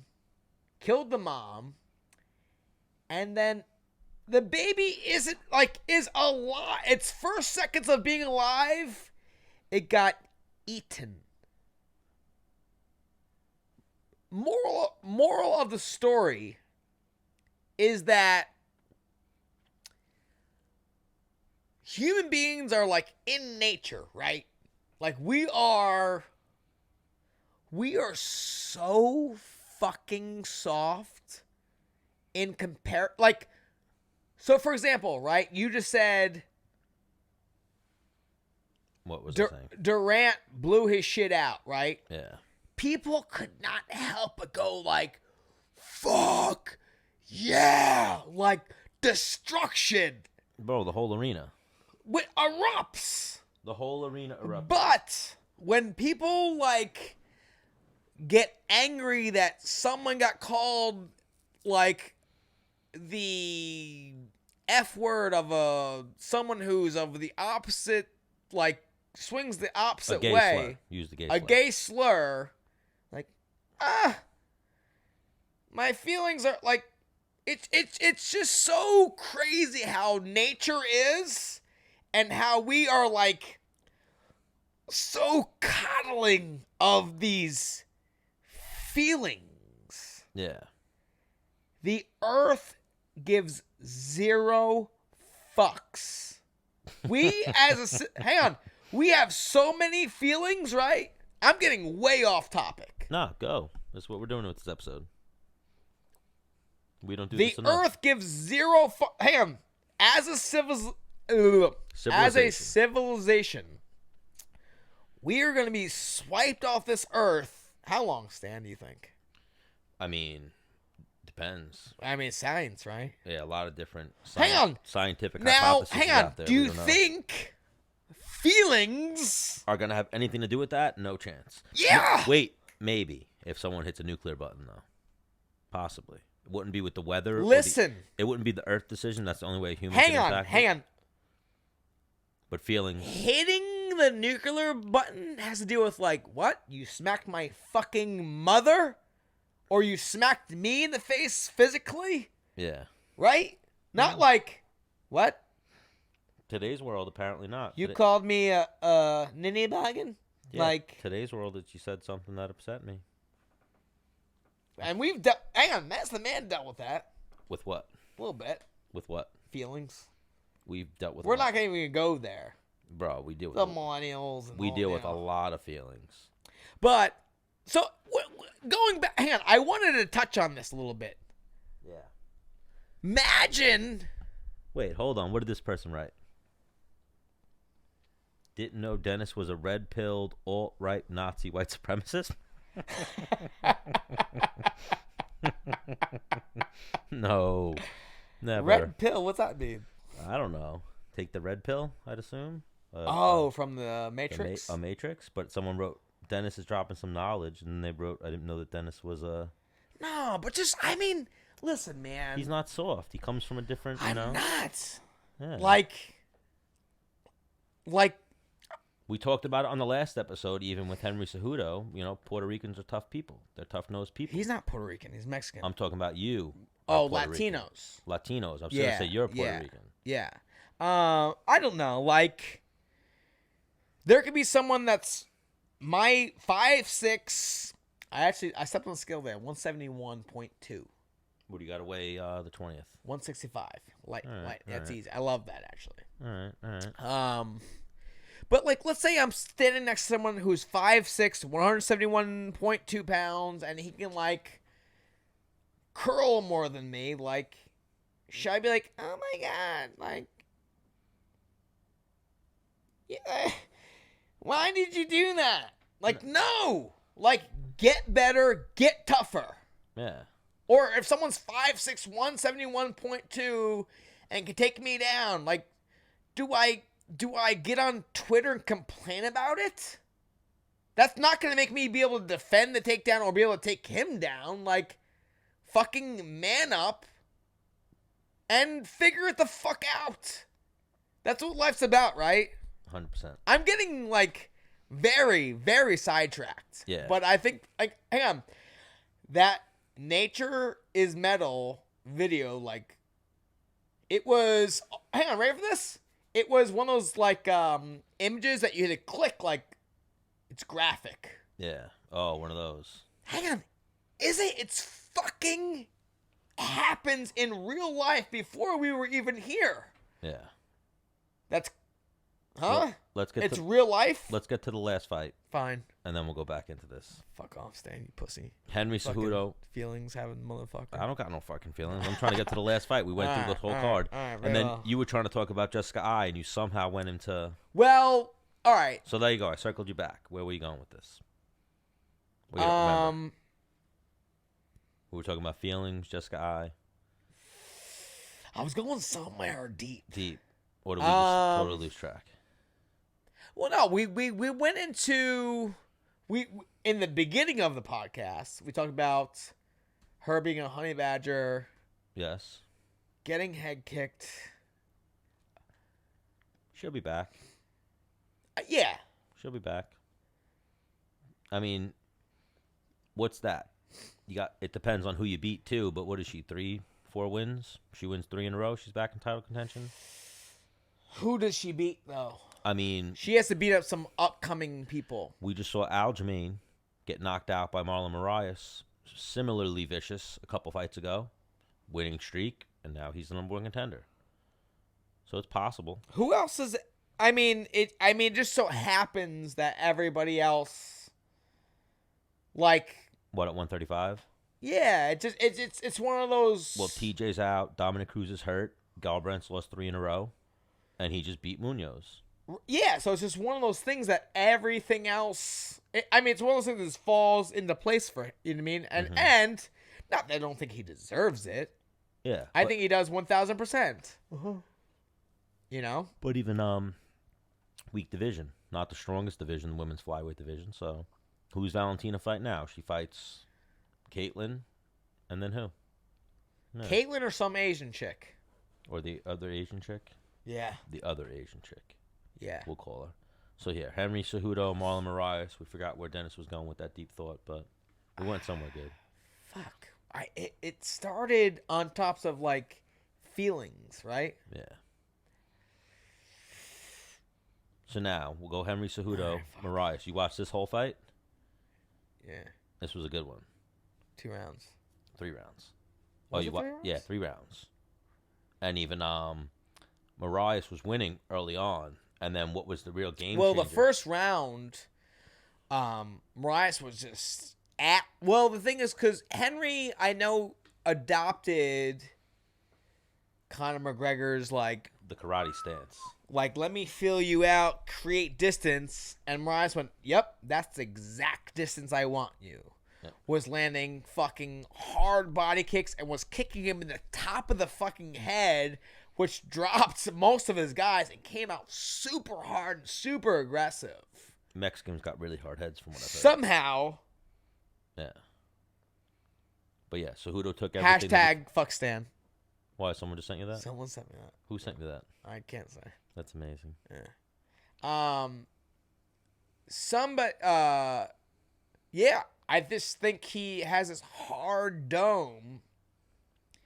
And then almost like a Dennis Bermudez Jimmy Rivera fight, like he got fucked up the first round. Why? Who's PUBG Bears? That's who probably sent it to you. No. I think I said it and then he wrote it in there. No, it was already up there. Oh. But all right, back to Cejudo. I mean, that could be anybody. So Henry Cejudo went from this very distant, let me feel you out round to, nope, fuck this. Let me your goddamn face and get after it. Yeah. And then the third round, you're sure ended in the third round. Third round. First round was Marlon. Beginning of the second round was Marlon. And then what I thought was the game changer was once Henry started grabbing that tie clinch. Right. And he landed a couple solid knees. What fucking pisses me off, though, is when people will, like fanboys and average people were complaining about how Marlon doesn't have cardio and what is the, like, saying shit like that. Cejudo zapped him, pulling on his head and hitting him with vicious knees to the body. Hang on. Maybe a combination? We've seen him fight 3 rounds before and look good. I've seen him look good in the third round before. Okay, but he has also gone this like biggest fight of his life. Biggest fight of his life. He showed up not in shape. He's also come off of like, let me put on these fools quick and early and hard, and getting out of here quick and early and untouched. Yes and no. Against against the best in the division. But he's also had 15-minute fights before. And he couldn't go 15 minutes against Cejudo. Have you ever been hit with a knee to the body where you were like, oh, that didn't feel good. I don't want another one of those. 1,000,000%. I'm just trying to think of when. I think Cejudo hit him with 5 or 6 of those in the second round. Yes, I agree. And then the third round, he came out and was like, oh. So how I describe this to people is you start a fight, right? And you have a almost like a Street Fighter health bar. Yes, 100%. Right? I always think of it like that. And you get punched in the face, whatever. If you get rocked, that bar goes down like half. Yeah. And it can maybe refill. Yeah, you can catch that second and refill. Yeah, no, your health bar can refill. Yeah. And this health bar that I'm talking about is like your gas tank, if you will. You know? And getting your air actually taken out of you versus getting rocked, I think more gets taken out of you in the body. Well, I think Cejudo rocked him to the body, like hit him with good ones to the body, and even hit him in the face. Ready for this? Everybody I've ever finished in my life, I've hit with a knee to the body or to the head. Yeah. And I usually throw multiple when I finish people, and this goes before the UFC and shit like that. But like I'm aiming for the head, but if I miss your head, it's because I'm drilling you in the body, and every time I've always got the finish. I think it was the third round then. Once Cejudo slowed him down, maybe it was the second round after we watched the fight. But there was a point where he threw like, I want to say 5, maybe 8 right hands in a row, like just kept. Yeah. Hit and couldn't miss. Yeah. And so then Mariah shot a takedown almost. Yeah. I was watching a video, or no, I was watching an interview, or I was watching a video of someone describing the fight, and they were saying how Henry hit a right hand, and just like that landed. Let's throw it again. Landed. Not good. Hey, if it's not broken, don't fix it. Another one, bang. Yep. And another one, bang. And I think threw 6. In a row, yeah. 6 right hands in a row. Yeah. So they broke down exactly what my brain was just. Yeah. He just couldn't miss. To me, and I was like, do something. And then even, obviously, because once he grabbed that tie clinch, he zapped out his energy. He got to a point where he was putting his hands on Marias, and it's like, Marias is a world-class Muay Thai guy. Yeah. No answer. Yeah, and it's one of those things, and I physically and mentally can't do it myself, I guess, just because I don't know if I played too many other sports, or I overanalyze things, or I think about how I would do things like, Stan, if you kick me in the head with your left foot, like, guess what? You're not fucking doing it again. I don't care how many you throw at me. You're not doing it. You know? You're going to make the adjustment. So the thing is knowing how I would defend, I'm not throwing these things that maybe you could defend. I want to trick you. You know? Now, maybe I'm being too crazy and thinking too much into it. Oh, wrong one. But does that make sense to you? Oh, 100%. Like, knowing how you would defend shit, you wouldn't throw certain things thinking that, like, oh, that's common sense. Yeah. You know? I think even, bro, I'd have to rewatch the fight even and just watch it for that point. I think he crushed him with the knees to the body. But at the end of the day, it's kind of like, keep it simple. Like Henry Hoof, keep it simple, stupid. No. Like, if I hit you with a right hand and you don't stop it, fuck it. Throw another one. Oh, you didn't stop that one? Throw another one. Fuck it. You didn't stop that one? Throw another one. Fuck it. You know what I mean? Like, keep doing it. You know? You don't have to... It's a fucking fist fight. But amazing performance by Henry Cejudo. Oh. Is he the best combat sports athlete ever? One of them. And this is why I would say not the best. Is because you would attest to this. Granted, he's faced the best in the world at his weight class. Is that the most stacked weight class, though? In the Olympics. Is that the most stacked weight class in the UFC? Either one of them. So you can... Hang on. More stacked than heavyweight? Oh, that heavyweight. I'm saying, I think the most stacked divisions, even like the Olympics or wrestling, is what? Around like 155, 170. Ready for this? The average size male. Yes. You know but what I mean? The best heavyweight athlete plays football or basketball. Yes. Nah, I mean... Well, like here, you could say he's the most decorated. Hang on! He's the most decorated. He's the most decorated combat sports athlete, but to say... All right. So I was talking to Kyle Sermonero today. About? What'd that handsome devil have to say? He said Henry wants the winner of... Well... Not the winner, yeah. If Frankie Edgar wins, he wants Frankie Edgar. It's a tough one. I've heard through the grapevine that Marlon Morales from time to time beats Frankie Edgar in sparring. I could believe that.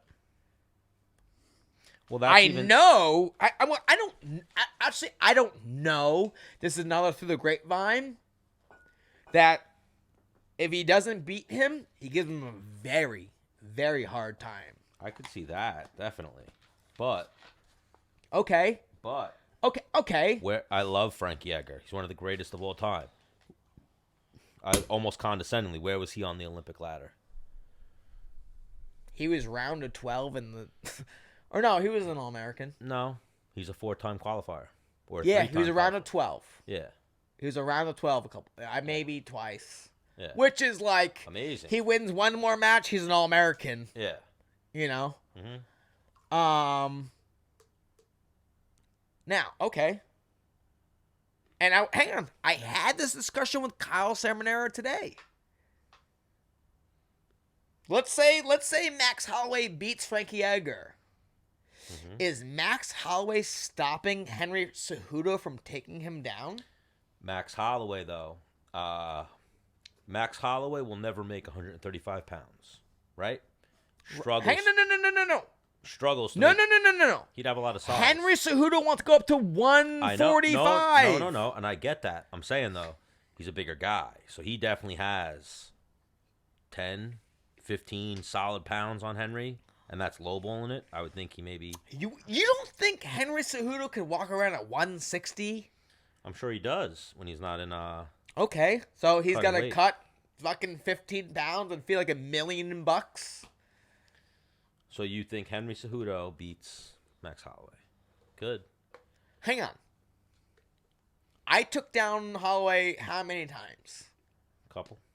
All right. Granted. The only person... Hang on. Granted, this was 6 years ago.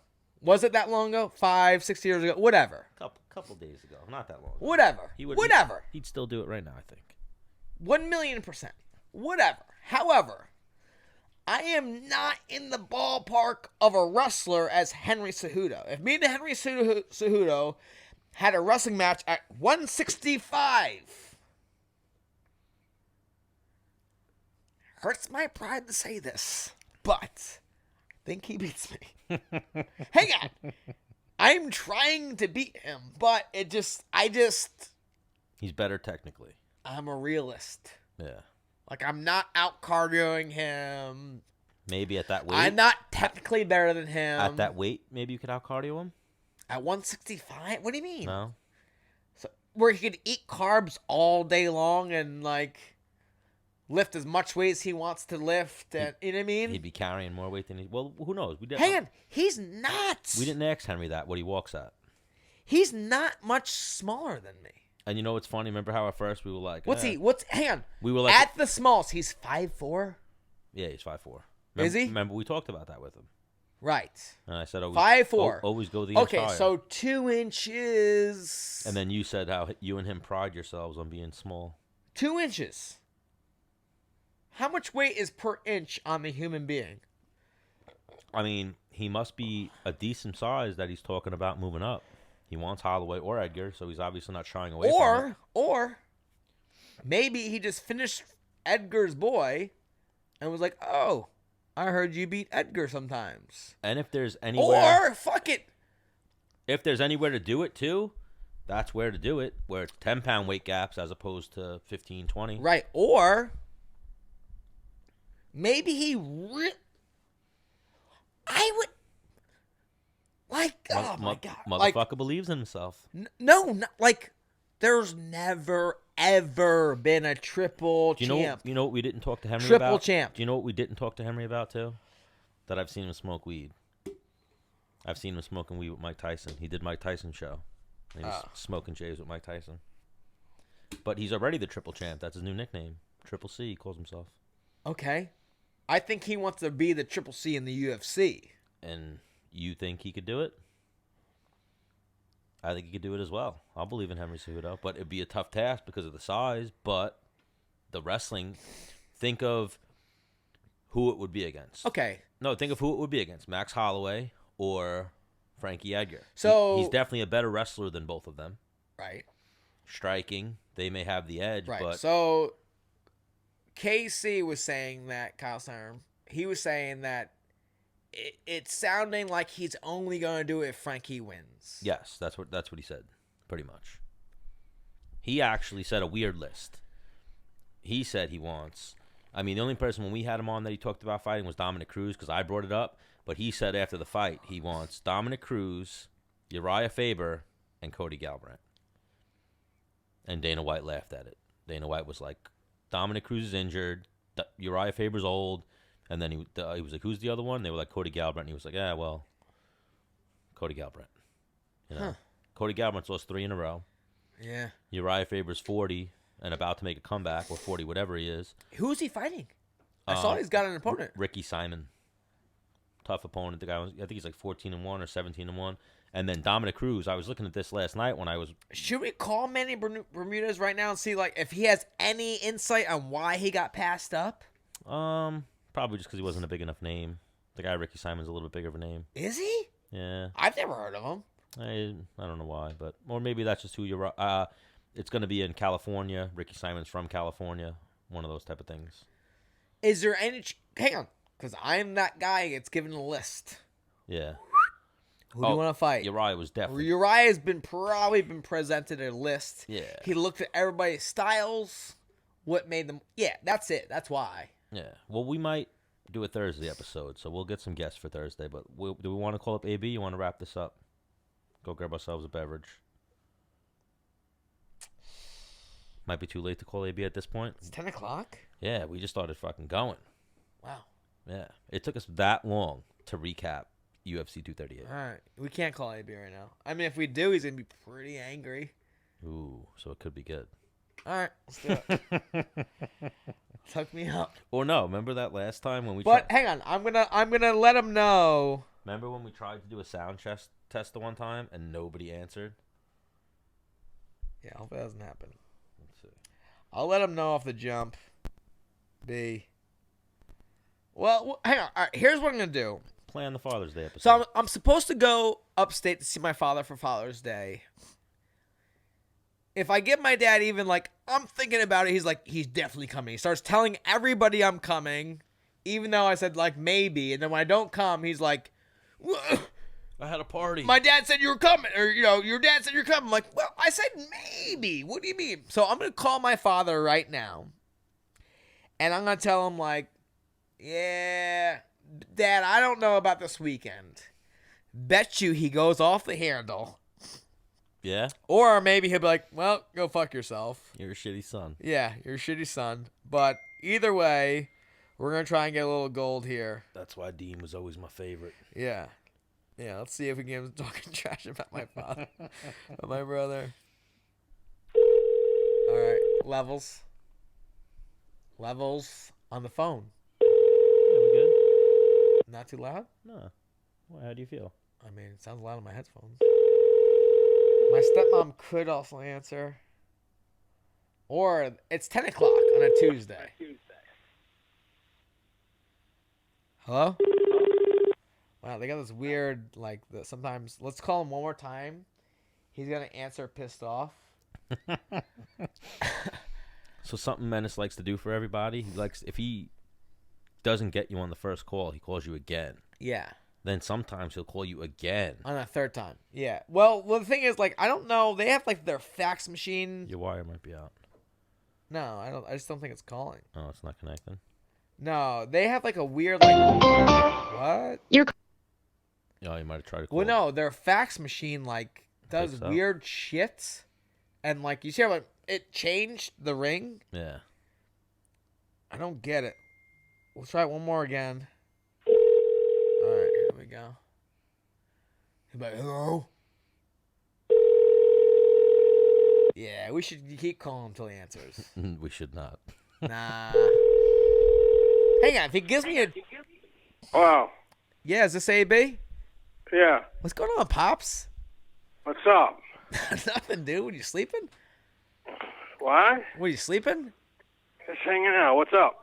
Pops, I've been giving it a lot of thought. You been what? I've been giving it a lot of thought. Right. I don't know if I can come up this weekend. What? I don't know if I can come up this weekend. Why is that? I just... Wow. You don't know? I just... What are we going to do? What kind of question is that? It's a real question, Pop.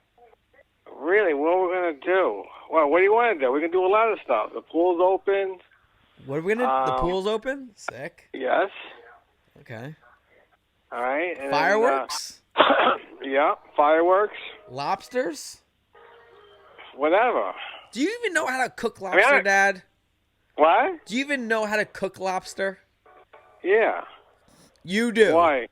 Yes. Because I don't want to get fucking sick, Dad. Why not? Because I don't want to get sick? That's why. You mean by me cooking you're going to get sick? Yeah. I don't care about you. I just want to see my grandkids. Hey, Pop.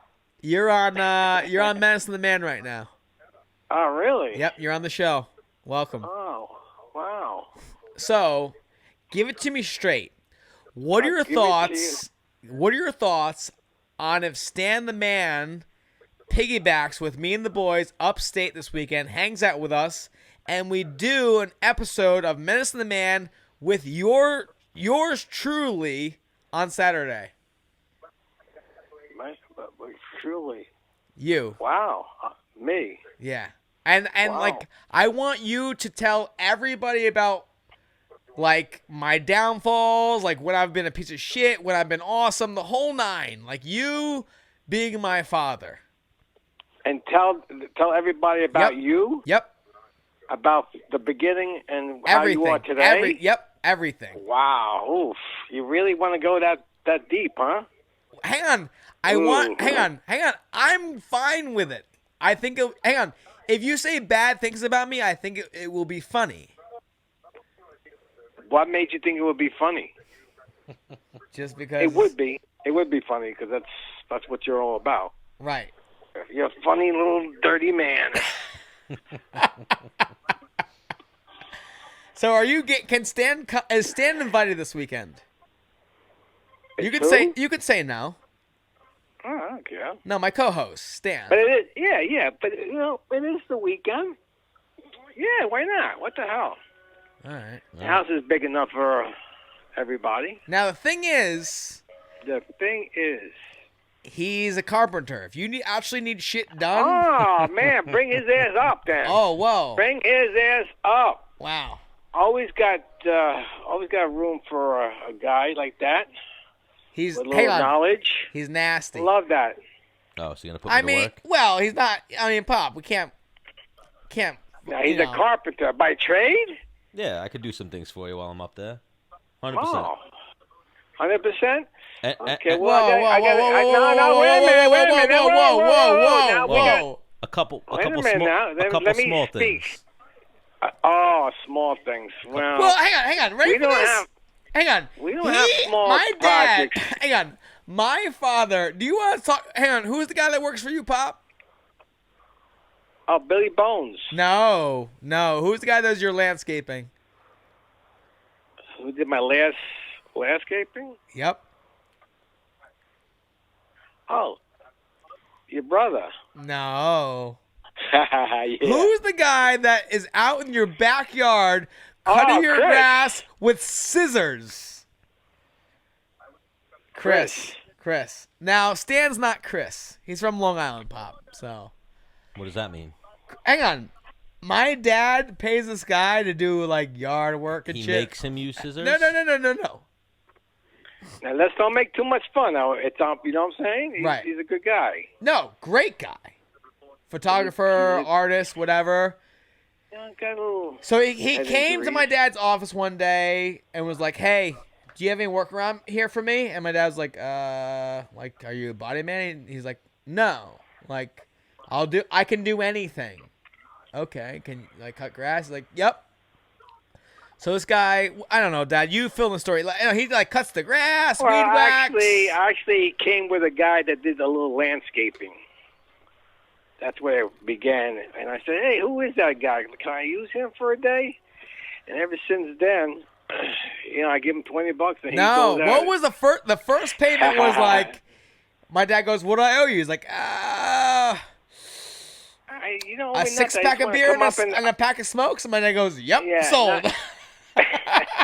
He did like 4 hours worth of work. In the beginning, it wasn't like that. It was like he just wanted a place to be. To hang out. Yeah, you needed to hang out, to be somewhere. Yeah. So I'm like, yeah, you can hang out anytime you want.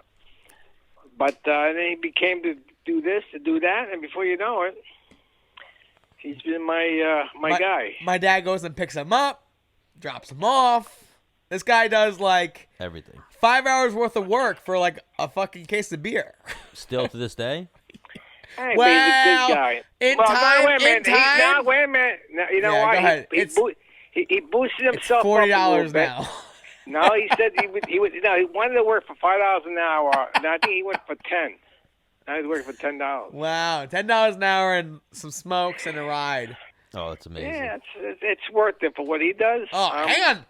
Precision. Now he's doing he's scraping my deck with a scraper.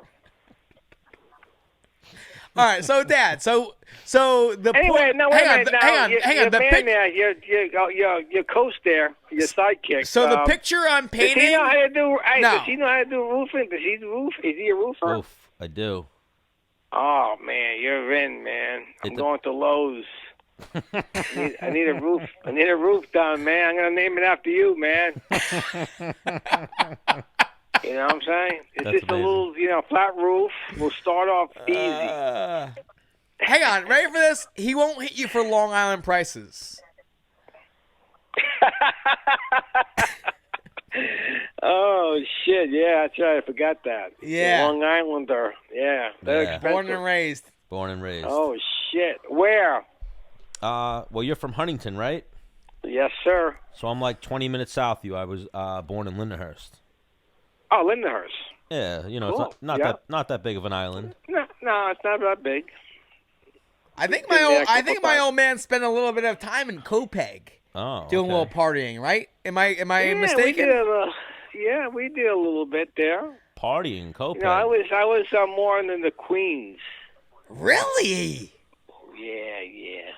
What kind of senoritas were hanging out in Queens? AB? Yeah, they were hot then.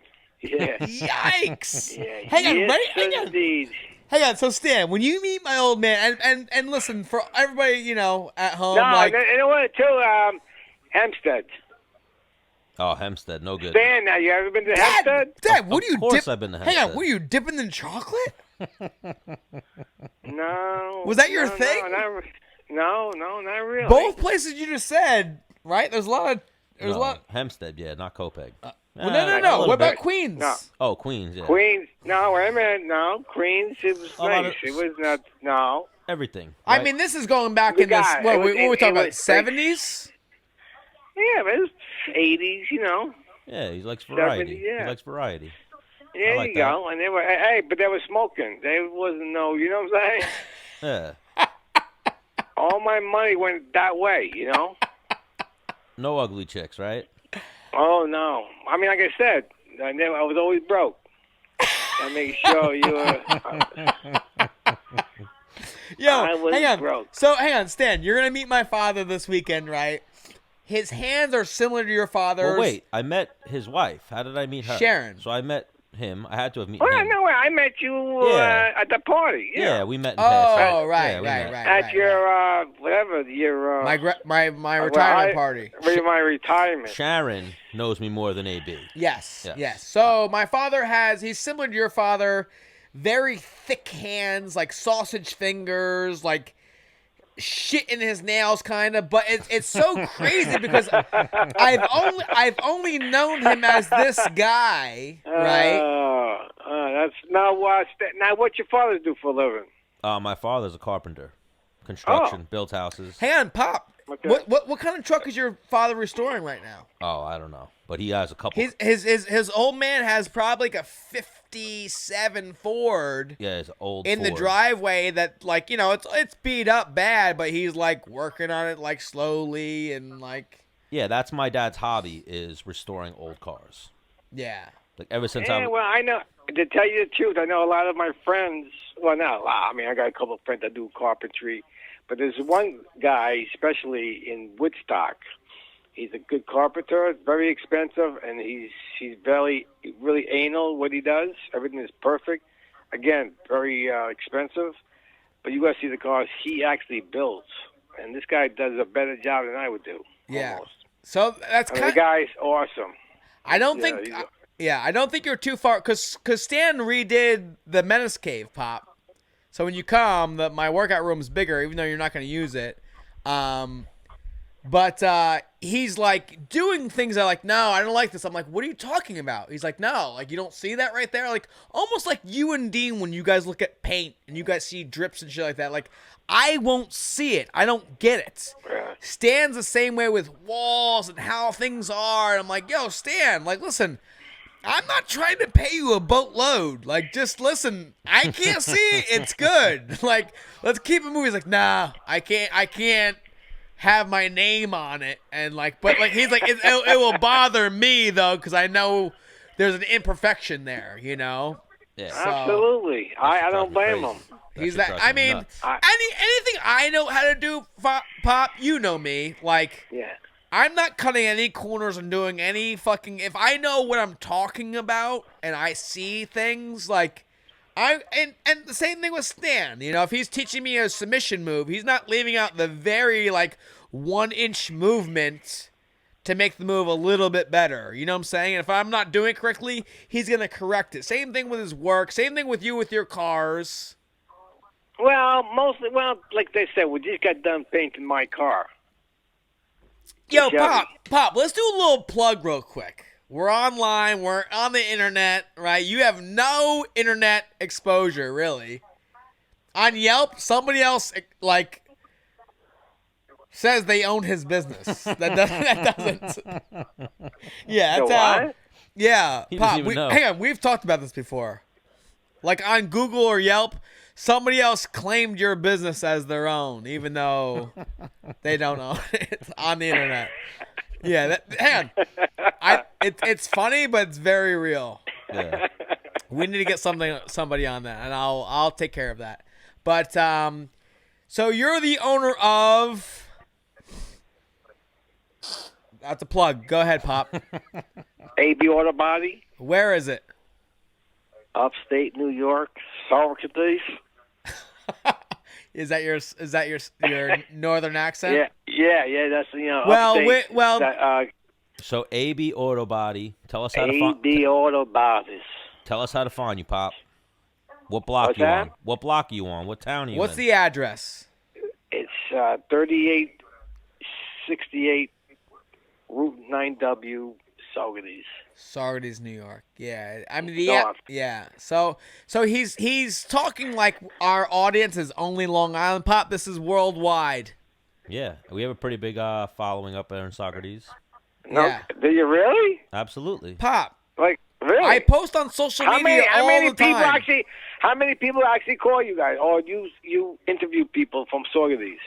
We just call people, but we got some people from Socrates probably in our chat right now. 1000% we do. Yeah. Really? Yeah. Like who? Anybody I know? Pop, so you know, like when me and Jay play video games, right? We have like a username that we made up. Yeah. So when they come on our chat, they're using like a username. It's not like Ryan LaFleur pops up on. You know what I mean? It's not like Facebook. Does that make sense? Yeah, I guess so. Yeah. So we don't want to. I don't want to get too far with you right now because we're gonna come up this weekend. Saturday we'll set up shop on the deck outside. Nice scenery. We'll have a couple beers and we'll just shoot the shit. You cool with that? Yeah, I guess. Yeah. We'll talk about everything. I mean, from your growing up, your martial arts experiences, to being a father of a son who competes in MMA. I'm a guy with 4 kids. Yep. Yeah, that'd be exciting. Yeah, that'd be something 4 different. Kids. There's another one. Well, you met my I got a daughter. She got a stepdaughter. I mean, half-daughter. Yeah, he's got a sister. Well, he has a stepdaughter and a half-daughter. Oh, yeah. I don't know if I met them. So if Sharon's listening, Dad, you have 5 kids. Well, that's right. Yeah. Really, you produced 4. I do accept her as my daughter. Yeah, you produced 4, but you have 5 kids. Wow. Well, you know what it is, AB. We definitely want to get you on Menace and the Man. I want to hear about how you bred a UFC fighter, a guy who went on to have a career professionally fighting that people are interested in. I want to hear about that time Uriah Faber called you up to ask you if Dennis had any talent, and get that whole conversation. Hey, you know what? No, we're saving it, Dad. We're saving it. We're saving it for Saturday. We need to give people something to tune in for Saturday. All right? Hang on. Yeah. Start putting it. Hang on, Pop. I want you to get out pen and paper and just write out my most embarrassing things. Write out the things you're proud of me of doing. Like, write them all down. So, like, when we're live, this is going to be the AB are episode. ready to go. This is your episode. I'll send you the file. You could show friends, family, the whole 9. Sharon can share it, whatever. Wow. Yeah, this is like your break right now. This is my break. Maybe I could be seen. Somebody might catch me, like put me on the show or something. I agree. 100%. This is your segue into the movies. Yes. But even he knows Stutz, right? You met you remember wrestling coach John Stutzman? Who? At Bloomsburg University, my coach. Yeah. Oh. I mean, they didn't have too much interaction. Well, even then, there you go. You and Stutz had some good interactions. That the second we were like, Stutz, we want some stories, he had them ready to go. Yeah. So, AB, you definitely have 10 times the stories of Stutz. We want to hear some good ones when we come up there. So you remember my college coach, right, Dad? Your what? My college wrestling coach. I don't really know. Well, no, but you remember him, right? Yeah, I do. So we had him. I didn't. Right. So we had him on the show, right? And he was being very, very nice. And I was like, "Yo, Stutz, we want the show to be funny. I need you to tell people about how much of a dick slinger I was." And and he was like, "Oh, okay." And he totally flipped the script and started going in. It was really good. I'll send Sharon the link. Yeah, but he was pretty strict though in the beginning, right? He was. Okay. So, how is he different from you? That's why I did well. Well, he was strict. That's right. Right. So you hang on. got to remember something. At the time, I was like mom and dad. Right. So I need you to start writing. And I had 3 U's on my lap. So. All right. So I need you to start writing. Hang on. You can write down bad things about Dean and Jay if you want to get them off your chest. Oh, for sure. They're both fans, and hopefully they listen. I know James listened to the show. Oh, I don't know man, about Dean. I don't want to go that far. All right. So just make fun of me then. Yeah. You're easy. Love it. All right. So Pop, me and Stan will see you Friday night. All right. And the boys. You got to bring the kids. My boys. Yeah, we're going to bring the boys. And the boys. Yeah, hey, all the boys are coming. Yeah, all the boys are coming. Listen. That whole Bermuda's clan. Yep. And then we'll FaceTime No, because Jay, you know too. why? Because I want to take them. I want to go up the mountain. Yes. Because this is. Remember, we were going up there at the time. We turned around. Yeah, but hang on, Pop. We're over there. They what? We'll talk about that later. You're being boring right now. We are on air right now. Oh, you know what's amazing too is while we have you on, we could probably call in Jay or Dean. Yeah. And it'll be, or we could call them both in. It'll be a fun interview. Deal? Yeah. Well, ooh, he doesn't want all of us on the line at the same time. No, Dean's going to a wedding. I know. That's why we'd have to call him. Ooh, he'll be nice and drunk. He'll be a great interview at that point. Yeah. Yeah, that would be quite. That would be the fireworks you wanted. Ooh, no, we can't do that. I know. All right, Pop, we're gonna let you go. We'll see you Friday night. All right. You got it, boys. You're the best. Sorry for waking you up. Great talking to you, AB. We'll see you this weekend. You got it, buddy. All right, love you. Bye. All right, love you. Bye. So that there was the great AB. Now, the thing is... A guy we've heard a lot of stories about. Yeah, we've heard a lot of things about AB. The thing is one-on-one, it's like me, my younger brother Jay, and my older brother Dean are like the Power Rangers, right? Yeah. Like, against the bad guy, one-on-one, you lose. You team us all together, and we become like a Megazord, and then we demolish. That's why he doesn't Hang on. Did you hear him slightly get defeated? Like, you gotta get all of you guys? Because we're all on the same page. It's 3 minds versus 1. Yeah. On terms of like, yeah, you're right. Yeah, you're right. But one-on-one's like, yeah, you're all right. quick to jump up like, nope, Dad. Yeah. Well, yeah. Put him in his place a little bit. Now, I tell you what. I kind of feel like he still might backhand all 3 of you. Oh, 1,000,000%. So. Yeah, I'm a professional. I'm a retired professional fighter, but at the prime of my career, was still afraid of my father. I'm still afraid. Well, I'm afraid. Hang on. Afraid and respect. Yes. I think are 2 different things. things. You could probably beat him up in a fight, but you would never even bring it to that because you respect him and you're like... would never raise a hand to my father. I would never. My dad could beat me up. I wouldn't care. Yeah. Yeah, it's one of those. Like, he could beat me up because I would take it. Yeah.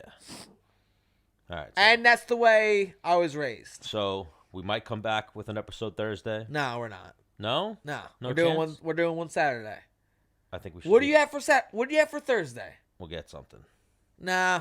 Yeah, I feel like, all right, we'll figure it out.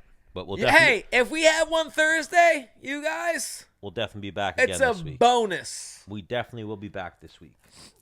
It might be on Father's Day, or it could be Saturday.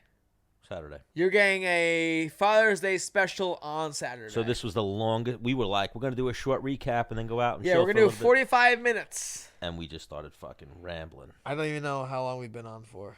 2 hours. All right, let's wrap this up. Menace and the Man, episode 33. Whew.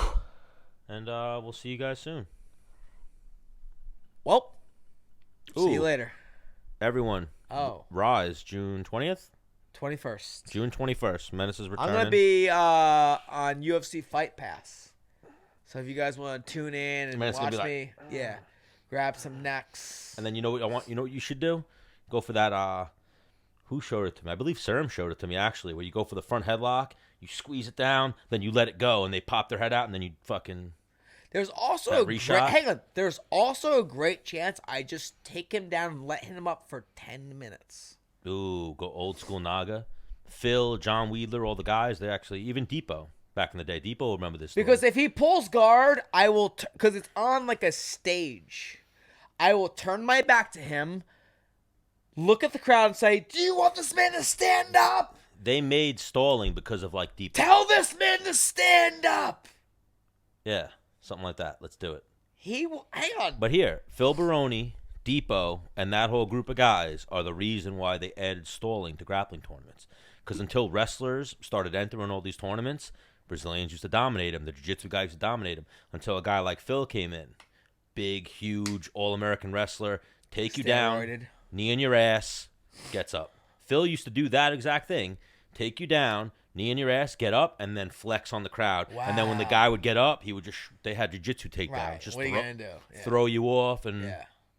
No, the guy I'm going against is an MMA fighter. I would imagine he has to have some. He's a brown belt MMA fighter. I don't know what his record is.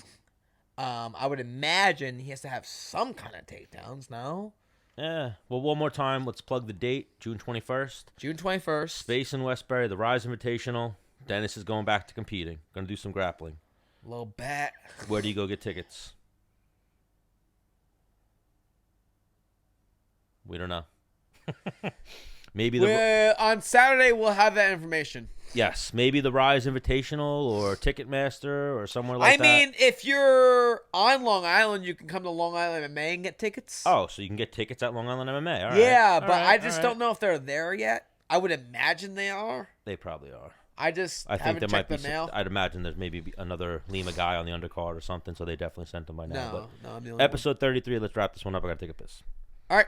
Well, see you later.